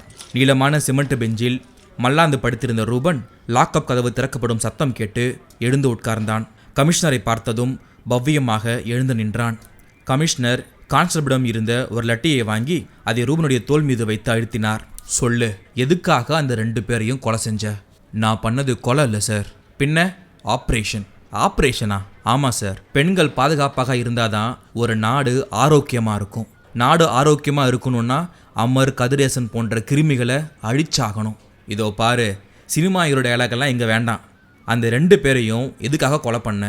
உன்னை கோர்ட்டில் கொண்டு போய் நிறுத்தும்போது நாங்கள் நீதிபதி கிட்ட கொலைக்கான மோட்டிவ் சொல்லியாகணும். ரூபன் உதட்டில் ஒரு புன்னகை உற்பத்தி ஆகிற்று. கமிஷனர் சார், உங்கள் வீட்டு பொண்ணை ஒருத்தன் உரசி பார்த்தா நீங்கள் சும்மா இருப்பீங்களா? அவன் கன்னத்தில் 2 அறை விட்டு போலீஸ் ஸ்டேஷனுக்கு கொண்டு வந்து சட்டப்படி அவன் மீது வழக்கு பதிவு பண்ணி கோர்ட்டில் கொண்டு போய் நிறுத்தி தண்டனை வாங்கி கொடுப்பீங்கள்ல? ஒரு பொறுப்புள்ள போலீஸ் அதிகாரியாக இருக்கிற உங்களால் அதை தான் பண்ண முடியும். ஆனால் எனக்கு அந்த அளவுக்கெல்லாம் பொறுமை இல்லை. என்னோட தங்கையை உரசி பார்த்து வம்புக்கு இழுத்த அவங்க 2 பேரும் இனிமே உயிரோடு இருக்கக்கூடாதுன்னு நினச்சேன். திட்டம் போட்டு அந்த பொம்பளை பொறுக்கிங்களை ஒவ்வொருத்தனா முடித்தேன் என்று ரூபன் சொல்ல, நீ ஒரு பத்திரிக்கை ரிப்போர்ட்டரு. எந்த ஒரு அநியாயத்துக்கும் சட்ட ரீதியாக தீர்வு உண்டுன்னு உனக்கே தெரியும்ல. அப்படி இருந்து சட்டத்தை நீ கையில் எடுக்கலாமா என்று கமிஷனர் கேட்க, சார், பத்திரிக்கை ரிப்போர்ட்டருங்கிறது என்னோட தொழில். சில குற்றங்களுக்கு சட்டம் தர்ற தண்டனை போதாதுன்னு நினைக்கிறவனா? அந்த 2 பேரையும் கோர்ட்டுக்கு கொண்டு போயிருந்தா 15 நாள் உள்ளே இருந்துட்டு மறுபடியும் வெளியே வந்து அதே சாக்கடை வேலையை கண்டினியூ பண்ணிகிட்டு இருப்பாங்க. என்னோட சிஸ்டருக்கு ஏற்பட்ட நிலைமை இன்னொரு பொண்ணுக்கு ஏற்படக்கூடாதுன்னு நினச்சேன். அப்படி நான் நினச்சது நடக்கணும்னா அவங்க 2 பேரும் உயிரோடு இருக்கக்கூடாதுன்னு முடிவு பண்ணி தீர்த்து கட்டினேன். நான் செஞ்சது சரின்னு என்னோட மனசு சொன்னாலும் உடம்பு ரீதியாக ஒரு பதட்டம் இருந்துச்சு. சரியாக சாப்பிட முடியல. சென்னையில் இருந்தால் நம்ம நடவடிக்கைகளே நம்மளை காட்டி கொடுத்துணும்னு நினச்சி ஒரு பேட்டி எடுக்கிற விஷயமா திண்டல் கிராமம் போயிட்டேன். அங்கே போன பின்னாடியும் என்னால் இயல்பாக இருக்க முடியல. போலீஸுக்கு என் மேலே சந்தேகம் வராதுன்னு நினச்சேன். ஆனால் சரியான திசையில் என்கொயரி பண்ணி நூல் பிடிச்ச மாதிரி என்கிட்ட வந்துட்டாங்க என்று ரூபன் சொல்ல, உன்ன மாதிரியான யங்ஸ்டர்ஸ்க்கு நாட்டில் நடக்கிற அநியாயங்களை பார்க்கும்போது கோபம் வரணும், கரெக்டு தான் ரூபன். ஆனால் அந்த கோபம் மூர்க்கத்தனமாக இருக்கக்கூடாது. எந்த அநியாயம் நடந்தாலும் அதை சட்டத்தோட பார்வைக்கு கொண்டு போயிடணும் என்று கமிஷனர் சொல்ல, அந்த வேலையை நீங்கள் பண்ணுங்க சார், ஆனால் என்ன மாதிரியான இளைஞர்களுக்கு இப்படிப்பட்ட மரண தண்டனையை தான் கொடுக்க தெரியும் என்று ரூபன் சொல்ல, எல்லாம் சரிதான், இப்போ பாரு, நீ 2 பேரை கொன்னுட்டு ஜெயிலுக்கு வந்துட்ட, வீட்டில் வயசான அப்பா அம்மா, கல்யாணத்துக்கு காத்துட்டு இருக்க தங்கச்சி, அவங்களெல்லாம் இனிமேல் யார் பார்த்துக்குவா என்று கமிஷனர் கேட்க, கடவுள் பார்த்துப்பாரு சார். கமிஷனர் புருஷோத்தமன் சில வினாடிகள் வரை மௌனமாக இருந்துவிட்டு லாக்கப்பில் இருந்து வெளிப்பட்டார். இன்ஸ்பெக்டர் சந்திரனும் எஸ்ஐ ஜேம்ஸும் பின்னால் வந்தார்கள். அவன் பண்ண கொலைகளை ஒரு விளையாட்டை நினைக்கிறான் சார் என்று எஸ்ஐ சொல்ல, ஆமாம் விட்டா கவர்மெண்ட்லேருந்து விருது கொடுங்கன்னு கூட சொல்லுவான் போல இருக்கு என்று இன்ஸ்பெக்டர் சொல்ல, பேசிக்கொண்டே முன்னறைக்கு வர அங்கிருந்த பெஞ்சில் உட்கார்ந்திருந்த தயாபரனையும் வானதியையும் கமிஷனர் பார்த்துவிட்டு தன் புருவங்களை உயர்த்தினார். யார் இவங்க? ஜேம்ஸ் சொன்னார். சார், இவர் ரூபனுடைய ஃப்ரெண்டு தயாபரன், திண்டல் கிராமத்தில் நேச்சுரோபதி டாக்டரு. இந்த பொண்ணோட பேரு வானதி. ரூபன் வேலை செய்கிற அதே பத்திரிகையில் இந்த பொண்ணு ஒரு ரிப்போர்ட்ரு. ஓ, இவங்க தான் ரூபனுடைய திண்டல் கிராமத்துக்கு போனதா? ஆமாம் சார், தயாபரன் கமிஷனரை பார்த்து சொன்னான். சார், நாங்கள் ரூபனை பார்த்து பேசணும். என்ன பேசணும்? பெயில் எடுக்கிறத பற்றி பேசணும் சார். தம்பி, இது நான் பெயிலபிள் அஃபென்ஸு. 90 நாளைக்கு பின்னாடி தான் ஜாமனை பற்றி நினச்சி கூட பார்க்க முடியும். போய் பேசுங்க, ஜெயிலிலாவது கோபம் இல்லாதபடி நடந்துக்க சொல்லுங்கள். Thank you sir. தயாபரனும் வானதியும் கமிஷனருக்கு நன்றி சொல்லிவிட்டு லாக்கப்பை நோக்கி போனார்கள். கம்பிகளை பிடித்துவிட நின்றிருந்த ரூபனை பார்த்து கண் கலங்கினார்கள். ரூபன் உதட்டில் புன்முறுவல். கொலைகளையும் செய்வான் இந்த ரூபன்னு நீங்கள் 2 பேரும் நினச்சி கூட பார்த்துருக்க மாட்டீங்கல்ல என்று ரூபன் சொல்ல, உனக்குள்ள இப்படி ஒரு வெறியா ரூபன் என்று வானதி அழுகை வெடிக்க கேட்டாள். இது வெறியில்ல வானதி, ரௌத்ரம் பழகுன்னு பாரதியாரே சொல்லியிருக்காரே என்று ரூபன் சொல்ல, அடுத்து தயாபரன் குரல் தழுதழுக்க பேசினான். நீ அந்த 2 பேரையும் கொலை செய்யறதுக்கு முந்தி உன்னோட ஃபேமிலி கொஞ்சம் நினச்சி பார்த்துருக்கணும் ரூபன். இல்லை தயா, என்னோட குடும்பத்தை காட்டிலும் இந்த சமுதாயம் எனக்கு ரொம்ப முக்கியம். நான் அந்த 2 பேரோட வாழ்க்கைக்கு முற்றுப்புள்ளி வைக்காமல் இருந்திருந்தா எதிர்காலத்தில் பல பெண்களுடைய வாழ்க்கை ஒரு கேள்விக்குறியாக மாறியிருக்கும் என்று ரூபன் சொல்ல, நான் வேணா ஒரு நல்ல வக்கீல் ஏற்பாடு பண்ணுறேன், சீக்கிரமே ஜாமீனில் வெளியே வந்துடலாம் என்று தயா சொல்ல, எனக்கு எந்த வக்கீலும் ஏற்பாடு பண்ண வேணாம். ஏண்டா? நீ எனக்கு ஏதாவது பண்ணணும்னு நினச்சா ஒரே ஒரு வேலையை மட்டும் பண்ணு. என்ன? என்னோட அம்மா அப்பா சிஸ்டர் எல்லாருமே நான் பண்ணின அந்த காரியத்தால் இடிஞ்சு போயிருக்காங்க. அவங்களுக்கு ஆறுதல் சொல்லு. நான் ஒரு நல்ல காரியம்தான் பண்ணியிருக்கேன்னு எடுத்து சொல்லு. மற்றபடி என்னை ஜாமீனில் எடுக்க முயற்சி பண்ணாத. வானதி அழுகையோடு குறுக்கிட்டாள். ரூபன், ஏன் இப்படி பிடிவாதம் பிடிக்கிற? இது பிடிவாதம் கிடையாது வானதி. நான் பண்ணினது சட்டத்தின் பார்வைக்கு ஒரு பெரிய குற்றம்தான். அதுக்கான தண்டனை எதுவோ அதை நான் அனுபவிக்க விரும்புகிறேன். ஒரு வக்கீலை வச்சு நான் பண்ணின குற்றத்தை நியாயப்படுத்த விரும்பலை. டேய் ரூபன், நான் என்ன சொல்ல வரேன்னா என்று பேச ஆரம்பித்த தயாபரனை கையமர்த்தினான் ரூபன். நீ எதுவும் சொல்ல வேண்டாம் தயா. நான் எதை சொன்னேனோ அதை மட்டும் நீ பண்ணா போதும்.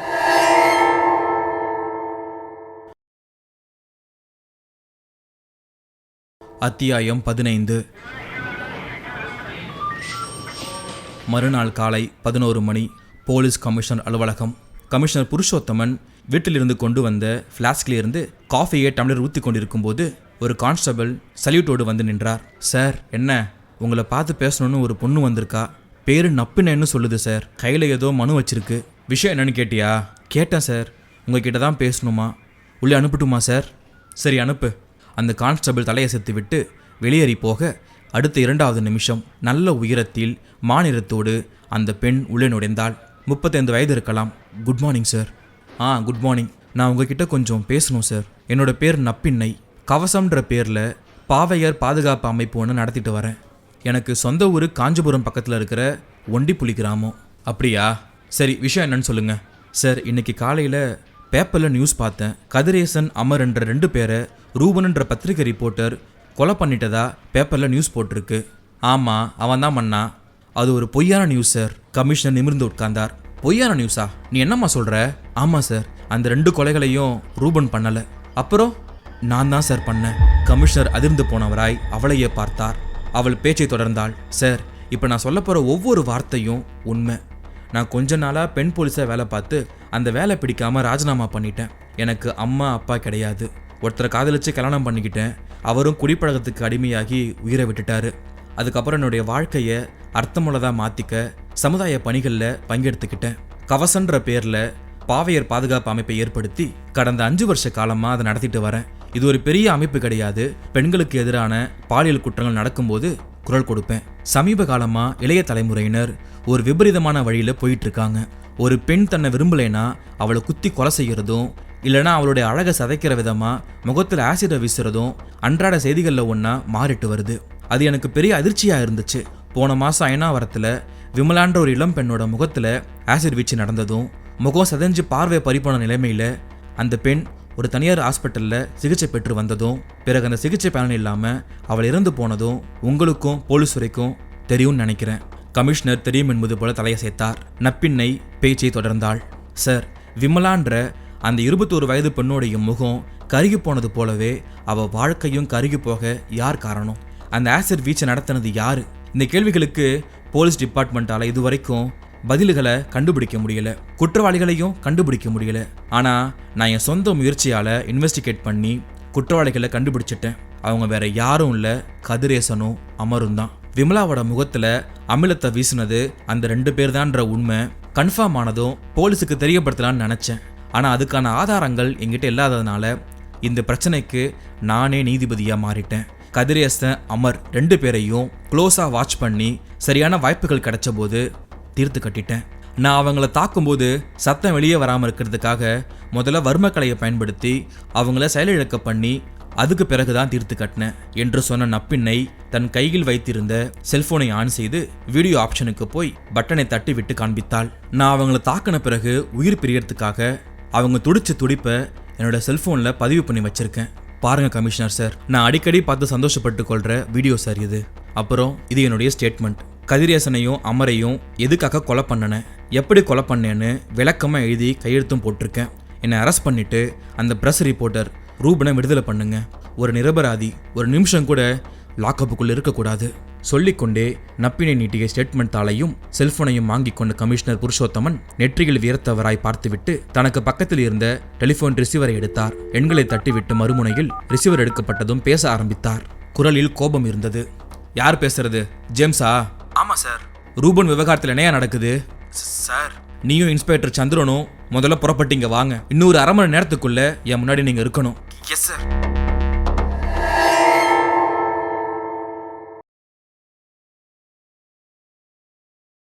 அத்தியாயம் 16.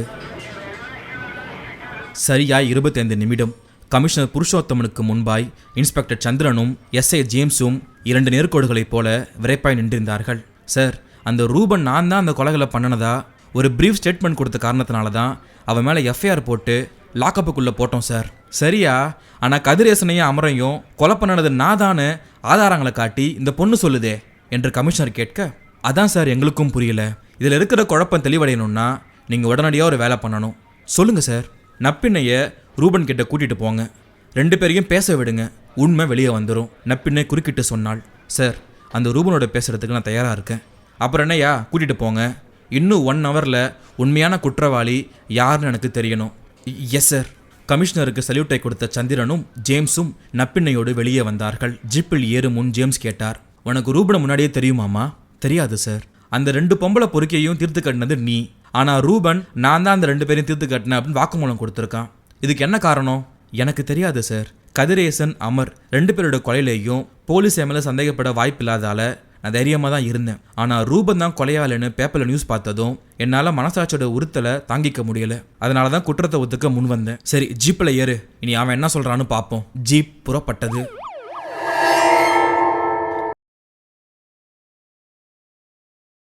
அத்தியாயம் 17. உரைக்கல் பத்திரிகையின் ஆசிரியர் இளவேனில் தனக்கு முன்பாய் கவலை முகங்களோடு உட்கார்ந்திருந்த வானதியையும் தயாபரனையும் ஒரு பெரு மூச்சோடு பார்த்தார். இந்த ரூபனுக்கு என்னதான் ஆச்சுன்னு தெரியல. அவனோட தங்கச்சி பிரமுலாவை வரசி கேலி கிண்டலும் பண்ணின கதிரேசனையும் அமரையும் நேரில் போய் பார்த்து கண்டிச்சிருக்கான். அந்த விஷயம் எனக்கு தெரியும். அதை பெருசு பண்ணாதன்னு நான் தான் சொன்னேன். ஆனால் அவங்கள கொலை பண்ணியிருப்பான்னு நினச்சி கூட பார்க்கல என்று ஆசிரியர் சொல்ல தயாபரனும் தலையாட்டினான். You are correct sir. ரூபனை பற்றி எனக்கு நல்லாவே தெரியும்.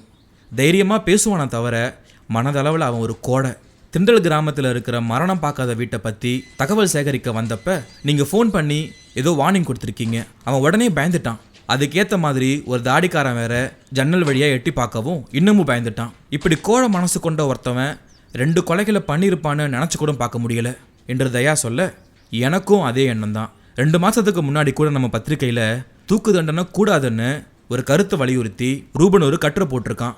அந்த கட்டுரை தலைப்பு என்ன தெரியுமா? மரண தண்டனையை தூக்கில் போடுவோம் என்று ஆசிரியர் சொல்ல, கொடூரமான குற்றவாளிகளுக்கு தான் மரண தண்டனை விதிப்பாங்க, அதையே கூடாதுன்னு சொல்ற ரூபன் 2 கொலைகளை பண்ணியிருப்பாரா என்ன? பேசும்போதே வானதியுடைய கண்களில் நீர் துளித்தது. ஆசிரியர் இளவேனில் கையை அமர்த்தினார். மா, நீ அழாதம்மா. ரூபன் ஏதோ குழப்பத்தில் இருக்கான். நம்ம வைக்கல் கோபாலகிருஷ்ணன் இன்னும் கொஞ்ச நேரத்தில் இங்கே வந்துடுவார். உனக்கு தான் அவரை பற்றி தெரியுமே. எப்படிப்பட்ட நான் பெயிலபிள் கேஸாக இருந்தாலும் திறமையாக வாதாடி பெயில் வாங்கி கொடுத்துருவாரு. ரூபன் ஏதோ ஒரு பிரச்சனையில் மாட்டியிருக்கான்னு மட்டும் நினைக்கிறேன். அதனால தான் செய்யாத கொலைகளை செஞ்சதா ஸ்டேட்மெண்ட் கொடுத்துருக்கான். நம்ம வக்கீல ஒரு 10 நிமிஷம் அவங்ககிட்ட பேச வச்சா போதும், அவர் விஷயத்தை கறந்துடுவார் என்று ஆசிரியர் சொல்ல, சார், ரூபன் எப்படியாவது வெளியே வரணும்னு அவரோட அம்மாவும் அப்பாவும் அவரோட சிஸ்டரும் விருப்பப்படுறாங்க. இவ்வளோ வருத்தத்துக்கு இடையிலையும் ஒரே ஒரு ஆறுதலான விஷயம் மட்டும்தான் சார் அவங்க குடும்பத்தில் நடந்திருக்கு. என்ன என்பது போல இளவேனிலும் தயாபாரனும் பார்க்க வானதி சொன்னாள். 10 நாளைக்கு முன்னாடி ரூபனுடைய தங்கச்சியை பொன் பார்த்துட்டு போன வரன் இன்னைக்கு காலையில் வீட்டுக்கு வந்து அவளை கல்யாணம் பண்ணிக்க தனக்கு முழு சம்மதம்னு சொல்லியிருக்காங்க. அட, ஆச்சரியமாக இருக்கே. பொண்ணோட அண்ணன் கொலைகாரன்னு பேப்பர்லாம் வந்திருக்கே. அது அந்த வரன் பார்க்கலையா? தெரிஞ்சுதான் சார் வந்திருக்காரு. பெண்களுக்கான பாலியல் தொந்தரவுக்கு முற்றுப்புள்ளி வைக்க கையில் ஆயுதம் எடுத்த ரூபனை அவர் பாராட்டியிருக்காரு. வானதி சொல்லி கொண்டிருக்கும் போதே தயாவுடைய செல்போன் வாயை திறந்தது. எடுத்து அழைப்பது யார் என்று பார்த்தான். வியப்பில் அவனுடைய புருவங்கள் உயர்ந்தது. அதை கவனித்த வானதி கேட்டாள், ஃபோனில் யாரு? மருதமுத்து. அந்த மரணம் பார்க்காத வீட்டுடைய ஓனர் மருதமுத்துவா? அவரே தான் சொன்ன தயாபரன் செல்போனை காதுக்கு கொடுத்தான். ஹலோ என்றான். மறுமுனையில் மருதமுத்து கேட்டார், பேசுறது டாக்டர் தயா தம்பி தானே? ஆமாங்க ஐயா. நீங்கள் இப்போ மெட்ராஸ்லையா இருக்கீங்க? ஆமாங்க ஐயா. நானும் இப்போ மெட்ராஸில் தான் இருக்கேன். உங்ககிட்ட கொஞ்சம் பேசணுமே. சொல்லுங்க, என்ன விஷயம்? ஃபோனில் எதுவும் வேண்டாம் தம்பி, நாம நேரில் சந்திக்கலாமா? சரிங்க. உரைக்கல் பத்திரிக்கை ஆஃபீஸ்க்கு வந்துடுறீங்களா? அட்ரஸ் சொல்லுங்க, வந்துடுறேன். நம்பர் 32 வேதபுரீஸ்வரர் காலனி, 9வது குறுக்கு தெரு, மேற்கு மாம்பலம், சென்னை 33. ஒரு ஆட்டோ பிடிச்சி வந்துடுறேன் தம்பி. வாங்க வாங்க என சொல்லிவிட்டு செல்போனை அணைத்த தயாபரன் ஆசிரியரையும் வானதியும் ஏறிட்டான். மருதமுத்து என்னை பார்க்கறதுக்கு வராரு. என்ன விஷயமா? வந்து சொல்றேன்றாரு. பொதுவா அவர் அவ்வளவு சுலபமா அந்த கிராமத்தை விட்டு வெளியே வரமாட்டாரு. ஆனா இன்னைக்கு மெட்ராஸ்க்கே வந்திருக்காரு. என்கிட்ட பேசணும்னு வேற சொல்றாரு. கண்டிப்பா ஏதோ ஒரு முக்கியமான விஷயமா தான் இருக்கும். அனைவரும் காத்திருந்தார்கள்.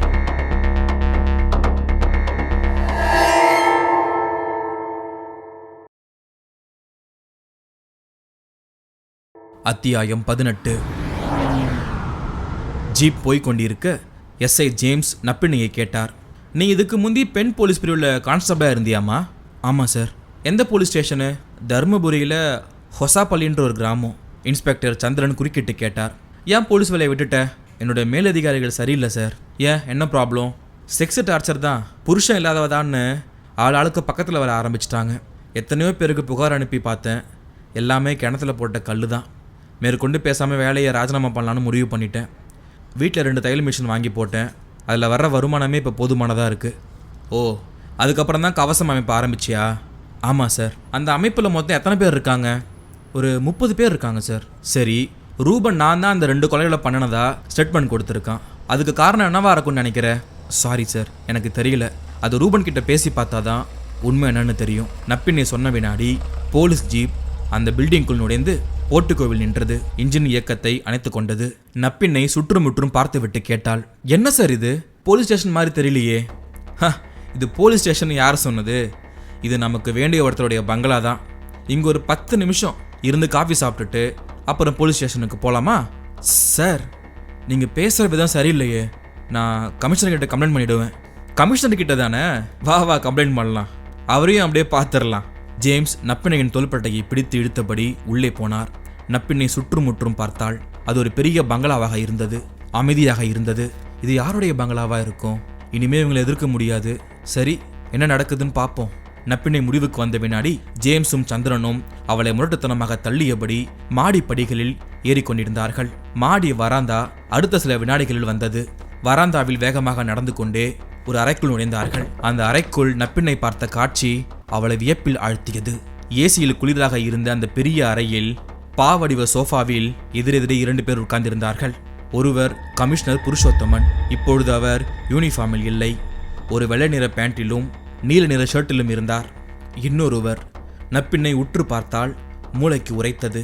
முன்னாள் மத்திய நிதி அமைச்சர் செல்வநாயகம். டிவியில் அடிக்கடி பார்த்த முகம் என்பதால் சுலபமாக அடையாளம் தெரிந்தது. ஜேம்ஸும் சந்திரனும் அவளை செல்வநாயகத்திற்கு முன்பாய் கொண்டு போய் நிறுத்தினார்கள். அவர் தன் முன்பக்க வழுக்கையை இடது கை விரல்களால் தேய்த்து கொண்டே அவளை ஏறிட்டார். நீதான் அந்த முன்னாள் போலீஸ்காரியா? கமிஷனர் குறுக்கிட்டு சிரித்தார். அதான் உடம்பையும் வேரத்தையும் பார்த்தாலே தெரியுது செல்வநாயகம். அந்த கதிரேச அமர் 2 பேரையும் நீதான் கொலை பண்ணியா? ஆமா. அப்போ ரூபனே? ரூபன் அந்த கொலைகளை பண்ணிருக்க முடியாது, ஏன்னா கொன்னது நான் தான். பேப்பர்ல நியூஸ் பார்த்துட்டு என்றவர் சொல்லிக் கொண்டிருக்கும் போதே கமிஷனர் புருஷோத்தமன் குறுக்கிட்டார். மனசாட்சியோடைய உறுத்தல் தாங்க முடியாம மேடம் ரூபனை காப்பாற்ற வந்திருக்காங்க, அதானே? ஆமா, ஆனா ரூபனை நீ காப்பாற்ற முடியாது. ஏன்னா ரூபனை ஒரு கொலையாளியா சித்தரிச்சதே நாங்க தான். கொலைகளை அவன் தான் பண்ணினான்னு அவன் வாயாலே சொல்லி ஸ்டேட்மெண்ட்டையும் வாங்கிட்டோம். அவன் அதுக்கு எதிர்ப்பு தெரிவிக்கலான்னு நீ கேட்கலாம். அவன் எதிர்ப்பு தெரிவிச்சான், மாட்டான்னு பிடிவாதம் முடிச்சான். அதுக்கப்புறம் தான் அவனை சென்டிமெண்டால அடித்தோம். அவன் கொலைகளை பண்ணனதா ஸ்டேட்மெண்ட் கொடுக்காத பட்சத்தில் அவனுடைய தங்கச்சியை அந்த ரவுடிங்க கதிரேசனோடும் அமரோடும் சம்மந்தப்படுத்தி மீடியாவுக்கு நியூஸ் கொடுத்து அசிங்கப்படுத்துவோன்னு சொன்னோம். அப்படியே அடிபட்ட பாம்பு மாதிரி அடங்கிட்டான். நாங்கள் எப்படி சொல்லி கொடுத்தோமோ அதே மாதிரி மீடியா பீப்புள் கிட்ட சொன்னான். ஸ்டேட்மெண்ட்டாகவும் எழுதி கையெழுத்து போட்டு கொடுத்துட்டான். நிலைமை எப்படி இருக்கும்போது நீ திடீர்னு குறுக்க வந்து நான் தான் அந்த கொலைகளை பண்ணேன்னு மூக்கு நுழைச்சா என் நிலைமை என்ன ஆகுறது? மேலே இருக்க அதிகாரிகளுக்கு நான் ஆன்சர் பண்ணுறது? நப்பின்னை உள்ளுக்குள் உறைந்து போனாலும் பயத்தை வெளிக்காட்டி கொள்ளாமல் கேட்டாள். அந்த ரூபன் மேலே அப்படி உங்களுக்கு என்ன சார் கோபம்? இப்பொழுது செல்வநாயகம் குறுக்கிட்டார். அம்மாடி, போலீஸ் டிபார்ட்மெண்ட்டுக்கு எந்த கோபமும் இல்லை, எனக்கு தான் அவன் மேலே செம்ம கோபம். நான் மத்திய மந்திரியா இருந்தப்ப நிதித்துறையில் நான் பண்ண ஊழல்களை எல்லாம் உரைக்கல் பத்திரிகை மூலமா வெளிச்சம் போட்டு காட்டி என்னை மந்திரி சபையிலிருந்து ராஜினாமா பண்ண வச்சுட்டான். அதனால என்னுடைய 30 ஆண்டுகள் அரசியல் வாழ்க்கையே ஆடி போச்சு. நான் நினைச்சிருந்தா எப்பவோ அவனை போட்டுதல் இருக்க முடியும். ஆனா கூலிப்பட ஆட்களை நான் நம்புறதுக்கு தயாரா இல்லை. அவனை ஏதாவது ஒரு கொலை வழக்கில் சம்பந்தப்படுத்தி தூக்கு மேடை வர கொண்டு போகணும்னு நினைச்சேன். அதுக்காக தான் காத்துக்கிட்டு இருந்தேன். அப்பதான் கதிரேச அமரு கொலை வழக்கு வசமா மாட்டுச்சு. எனக்கு விசுவாசமா இருக்கிற போலீஸ் அதிகாரிகள் இந்த விஷயத்துல எனக்கு உதவி பண்ண இப்ப அவன் தூக்கு மேடைக்கு தயாராகிட்டு இருக்கான். என்னோட எதிரியை யார் காப்பாற்ற நினைச்சாலும் அவங்களும் எனக்கு எதிரி தான். இனி நீ போலீஸ் ஸ்டேஷனுக்கு போக முடியாது, பொதகுடிக்கு தான் போக முடியும். அதுக்கு வேண்டிய ஏற்பாடுகளை இன்ஸ்பெக்டர் சந்திரனும் எஸ்ஐ ஜேம்ஸும் செய்வாங்க. நீ அவங்களுக்கு தேவையான ஒத்துழைப்பை கொடுத்துருமா? செல்வநாயகம் சொன்ன வினாடி அவருடைய செல்போன் டிஃபைன் மூலையில் உட்கார்ந்தபடி முணுமுணுப்பாய் கூப்பிட்டது. எடுத்து அடைப்பது யார் என்று பார்த்துவிட்டு காதுக்கு ஒற்றினார். சொல்லு தேவா, எங்க உன்னோட போனையே காணோம்னு நினைச்சேன். ஐயா, திண்டல்ல இருந்து இப்போதான் சென்னைக்கு வந்தேன். என்னோட செல்போன் தண்ணியில் விழுந்ததுனால சரியா வேலை செய்யல. பப்ளிக் பூத்தில் பேசணும்னா நான் தங்கியிருக்கிற இடத்துல இருந்து 2 கிலோமீட்டர் தூரம் போகணுமா. இப்போதான் ஃபோனை சரி பண்ணேன். சரி, போன காரியம் என்னாச்சு? ஐயா, நீங்க சொன்ன மாதிரியே அந்த விராலி கிராமத்தில் சாக கிடந்த பாலு பண்ணையார அந்த மரணம் பார்க்காத வீட்டுக்கு கொண்டு போய் பக்கத்திலேயே ராத்திரியும் பகலுமா உட்காந்து பண்ணையார்கிட்ட பேச்சு கொடுத்துட்டு அவர் பேர்ல இருந்த ஸ்விஸ் பேங்க் கோட்வேர்டை வாங்கிட்டேன். அப்படியா? சூப்பரியா. என்ன கோட்வேர்டு அது? முல்லை மல்லி. ஓ அப்படியா? இது சரியான கோடா? அந்த பாலு பண்ணையார் சரியா சொன்னானா? ஐயா, மூச்சு திணறினாலும் சுத்தமா சொல்லிட்டாரு. சரி சரி, பக்கத்துல இருந்த யாருக்கும் எந்த டவுட்டும் வரலையே? பக்கத்துல யாருமே இல்லைங்க ஐயா, அதனாலதான் ஈஸியா பேச்சு கொடுத்து அந்த கோடுவேர்டை வாங்கிட்டேன். சரி, இப்போ நீ எங்க இருக்க? ஐயா, நான் இப்ப எக்மோ ரயில்வே ஸ்டேஷன்ல இருந்து பேசிட்டு இருக்கேன். புழுதி பக்கத்துல இருக்கிற நம்ம பங்களாவுக்கு நேரா வந்து மத்ததை பேசிக்கலாம். நம்ம போலீஸ் கமிஷனர் இங்க தான் இருக்காரு. அப்படிங்களா ஐயா? சரிங்க ஐயா, வந்துடுறேங்க ஐயா. செல்வநாயகம் செல்போனை அணைத்து விட்டு கமிஷனர் புருஷோத்தமனை ஏறிட்டார். கமிஷனர் சார், இன்னைக்கு எனக்கு நல்ல நாள் போல இருக்கு. நினைச்சதெல்லாம் நடந்துகிட்டு வருது. என்னோட சொந்தக்காரன் ஒருத்தவன் விராலி கிராமத்துல பண்ணையாரா இருக்கான். அவனை பினாமியா வச்சு ஸ்விஸ் பேங்க்ல பணம் போட்டு வச்சிருந்தேன். அவனுக்கு திடீர்னு உடம்பு முடியாம போய் சாகர நிலைமைக்கு போயிட்டான். அந்த ஸ்விஸ் பேங்க் கோடுவேர்டு வேற என்னன்னு எனக்கு மறந்து போச்சு.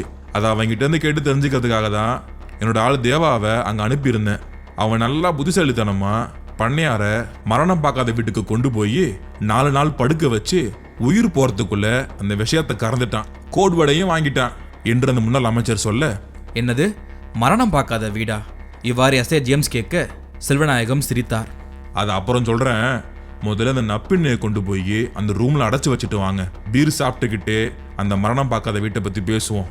அது ஒரு நம்ப முடியாத ஆனா நிஜமான விஷயம். சந்திரனும் ஜேம்ஸும் நப்பினையை தள்ளி கொண்டு போய் அந்த அறையில் அடைத்து விட்டு வந்தார்கள். டீஃபாயின் மேல் பீர் பாட்டில்கள் நுரையோடு காத்திருந்தன. ஒரு பீர் பாட்டில் கையில் எடுத்துக்கொண்டே சந்திரன் சொன்னார், சார், இன்னைக்கு ராத்திரியே நப்பினையை நாம சுத்தம் பண்ணி ஆகணும். அவள் உயிரோடு இருக்கிற ஒவ்வொரு நிமிஷமும் நமக்கு பிரச்சனை தான். கண்டிப்பாயா, நாளைக்கு காலை பொழுது விடியும் போது நப்பின்னை 6 அடி ஆழ குழிக்குள்ள போயிருக்கணும், இல்லனா ஒரு பிடி சாம்பல் ஆகியிருக்கணும். கமிஷனர் பேசுவதற்கு வாயை திறந்த வினாடி அவருடைய செல்போன் ரிங்டோனை வெளியிட்டது. எடுத்த டிஸ்பிளேயில் அழைப்பது யார் என்று பார்த்தார். அது ஒரு புதிய எண். தயக்கத்தோடு மெல்ல குரல் கொடுத்தார். யாரு? கமிஷனர் சாரா? ஆமா. இப்போ நீங்க ஃப்ரீயா இருந்தா டிவியை ஆன் பண்ணி புதிய இந்தியா சேனலை பார்க்க முடியுமா? இன்னும் 2 நிமிஷத்துல ஒரு பரபரப்பான செய்தி அதுல ஒளிபரப்பாக போகுது. என்ன செய்தி? யார் நீ? கமிஷனர் கேட்டுக்கொண்டு இருக்கும்போதே மறுமுனையில் செல்போன் அணைந்தது. கமிஷனருடைய முகம் வியர்த்து போயிருந்தது. போன்ல யாரியா? செல்வநாயகம் ஒரு வாய் பீரை தொண்டைக்குள் கொடுத்து கொண்டே கேட்டார். யாருன்னு தெரியல, ஒரு புது நம்பர் தான். டிவியில வந்து புதிய இந்தியா சேனலை பார்க்க சொல்றான். ஏதோ ஒரு முக்கியமான செய்தி டெலிகாஸ்ட் ஆக போகுதான். அப்படியா என்ற செல்வநாயகம் தன் கைக்கு எட்டும் தூரத்தில் இருந்த ரிமோட் கண்ட்ரோலை எடுத்து டிவியை ஆன் செய்து புதிய இந்தியா சேனலுக்கான பட்டனை தட்டினார். டிவி திரையில் சேனலின் லோகோ தெரிய பின்னணி இசையும் கேட்டது. தொடர்ந்து செய்தி வாசிக்கும் ஒரு டீனேஜ் பெண்ணுடைய அழகிய முகம் பார்வைக்கு கிடைத்தது. அவள் உதடுகளை அசைத்தாள். தற்போது கிடைத்த ஒரு முக்கியமான செய்தி. முன்னாள் நிதி அமைச்சரும் சமுதாய முன்னேற்ற கழகத்தின் செயலாளருமான செல்வநாயகம் தான் ஊழல் செய்த கோடிக்கணக்கான பணத்தை பினாமிகளின் பெயர்களில் சுவிஸ் வங்கிகளில் முதலீடு செய்ததாக குற்றம் சாட்டப்பட்ட போது அவர் அந்த குற்றச்சாட்டை மறுத்தார். இல்லவே இல்லை என்று சாதித்தார். ஆனால் இப்பொழுது அவருடைய முகமூடி கிழிந்து விட்டது. கும்பகோணத்துக்கு பக்கத்தில் உள்ள திண்டல் என்ற பெயரில் ஒரு கிராமம் உள்ளது. அந்த கிராமத்தில் அதிசய சக்தி வாய்ந்த வீடு ஒன்று இருக்கிறது. அந்த வீட்டுக்கு பெயர் மரணம் பார்க்காத வீடு. அதாவது அந்த வீட்டுக்குள் இதுவரையில் மரணமே நிகழ்ந்தது இல்லை என்றும், உயிர் போகும் நிலையில் யாராவது இருந்தால் அந்த நபரை அந்த வீட்டில் கொண்டு வந்து கிடத்தி அவரிடம் தெரிந்து கொள்ள வேண்டிய விஷயங்கள் ஏதாவது இருந்தால் உறவினர்கள் நண்பர்கள் கேட்டு தெரிந்து கொள்வார்கள் என்றும் கூறப்படுகிறது. முன்னாள் நிதியமைச்சர் செல்வநாயகத்தின் பினாமிகளில் ஒருவரான பாலு பண்ணையார் என்பவர் அந்த கிராமத்துக்கு பக்கத்தில் விரால் என்னும் கிராமத்தை சேர்ந்தவர். அவர் திடீரென்று நோய்வாய்ப்பட்டு உயிருக்கு போராடி கொண்டிருக்கும் போது சுவிஸ் வங்கி கணக்கின் கோடுவேடை தெரிந்து கொள்வதற்காக பாலு பண்ணையாரை அந்த வீட்டில் படுக்க வைத்து விவரம் தெரிந்து கொள்வதற்காக தேவா என்கிற தன்னுடைய நம்பிக்கைக்கு பாத்திரமான நபரை செல்வநாயகம் அனுப்பி வைத்துள்ளார். தேவாவும் பாலு பண்ணையாரை அந்த மரணம் பார்க்காத வீட்டுக்கு கொண்டு வந்து ராத்திரியும் பகலுமாக கூடவே இருந்து பண்ணையாரிடம் பேசி அந்த கோடுவேடை வாங்கியுள்ளார். இதை அந்த வீட்டின் உரிமையாளரான மருதமுத்து கவனித்து தேவாவை தனியாக இருக்கும்போது மடக்கி சிறைபிடித்து வைத்துக்கொண்டு தனக்கு மிகவும் பழக்கமான நேச்சுரோபதி டாக்டர் தயாபரனுக்கு ஃபோன் மூலம் தகவல் கொடுத்துள்ளார். தயாபரனும் மற்றும் உரைக்கல் பத்திரிகையை சேர்ந்த ஆசிரியர் இளவேனிலும் ரிப்போர்ட்டர் வானதியும் ஒரு காரில் புறப்பட்டு திண்டலுக்கு போய் பிடிப்பட்ட தேவாவை விசாரிக்கும் விதத்தில் விசாரித்த போது பல உண்மைகள் வெளியே வந்துள்ளன. அதில் ஒன்று, தன்னுடைய ஊழல்கள் வெளிவர காரணமாக இருந்த ரூபன் என்ற பிரஸ் ரிப்போர்ட்டரை கொலைப்பழியில் மாட்ட வைத்து தூக்கு மேடைக்கு அனுப்புவது. இது குறித்து இப்பொழுது இதில் சம்பந்தப்பட்டவர்கள் நம் புதிய இந்தியா சேனல் ஸ்டுடியோவில் இருக்கிறார்கள். அவர்கள் சொல்ல போவதை இப்போது கேட்போம். பெரிய குரலில் செல்வநாயகம் அலறினார். தேவாவா? இப்போ கொஞ்ச நேரத்துக்கு முன்னாடி என்கிட்ட போன்ல பேசினானே. அது அவனா பேசல சார். நீங்க எங்க இருக்கீங்கன்னு தெரிஞ்சுக்கிறதுக்காக தேவாவை அவங்க பேச வச்சிருக்காங்க. அங்க டிவியை பாருங்க. செல்வநாயகம் பார்த்தார். கையில் மைக்கோடு மருதமுத்து நிற்க சுற்றிலும் வானத தயாபரன் இளவனில் தெரிந்தார்கள். தாடி வைத்த முகத்தோடு தேவா ஒரு நாற்காலியில் உட்கார வைக்கப்பட்டிருந்தான். மருதமுத்து பேச ஆரம்பித்தார். என்னோட பேரு மருதமுத்து. மரணம் பார்க்காத வீடு என்னோடதுதான். அது ஒரு தெய்வாம்சம் பொருந்திய வீடு. அந்த வீட்டுக்குள்ள இருக்கிற வரைக்கும் உயிர் பிரியாது என்ற காரணத்தினால என்னுடைய முப்பாட்டனார் பாட்டனார் காலத்திலிருந்து உயிர் பிரிகிற நிலையில இருக்கிற நோயாளிகளுடைய கடைசி ஆசைகளை நிறைவேற்ற விதமா அந்த வீட்டில் படுக்க வச்சு உறவினர்களையும் நண்பர்களையும் சந்தோஷப்படுத்தி வந்தோம். ஆனா இன்னைக்கு அது ஊழல் பேர் வழிகளுக்கு உதவுற மாதிரி ஆகிடுச்சு. அதை நினைச்சு பார்க்கறப்ப மனசுக்கு ரொம்ப வருத்தமா இருந்துச்சு. நல்ல வேலையா நான் அதை கவனிச்சு தேவாவை மடக்கிட்டேன். இப்போது தேவா மூலமா அந்த மாஜி அமைச்சர் இருக்கிற இடமும் தெரிய வந்துருச்சு. இந்நேரம் போலீஸ் அந்த வீட்டை சுத்தி வளைச்சிருப்பாங்கன்னு நினைக்கிறேன் என்று டிவியில் அவர் சொல்ல, செல்வநாயகம், கமிஷனர் புருஷோத்தமன், சந்திரன், ஜேம்ஸ் 4 பேரும் உறைந்து போன பார்வைகளோடு டிவி திரையை பார்த்து கொண்டிருக்க வீட்டுக்கு வெளியே வாகனங்களுடைய இரைச்சல் கேட்டது. அதைத் தொடர்ந்து கனமான பூட் சத்தங்கள் கேட்டது. ஒவ்வொரு கண்ணாடி ஜன்னலுக்கு பின்னால் துப்பாக்கி ஏந்தியபடி ஒரு கான்ஸ்டபிள் நிழல். கமிஷனர் பெருமூச்சை ஒன்றை வெளியேற்றி விட்டு சொன்னார். நீ தப்பிக்க வழி இல்லை, சரணடைஞ்சிருவோம். அதான் உத்தமம். யாரும் தப்பிக்க முயற்சி பண்ண வேணாம், புரியுதா?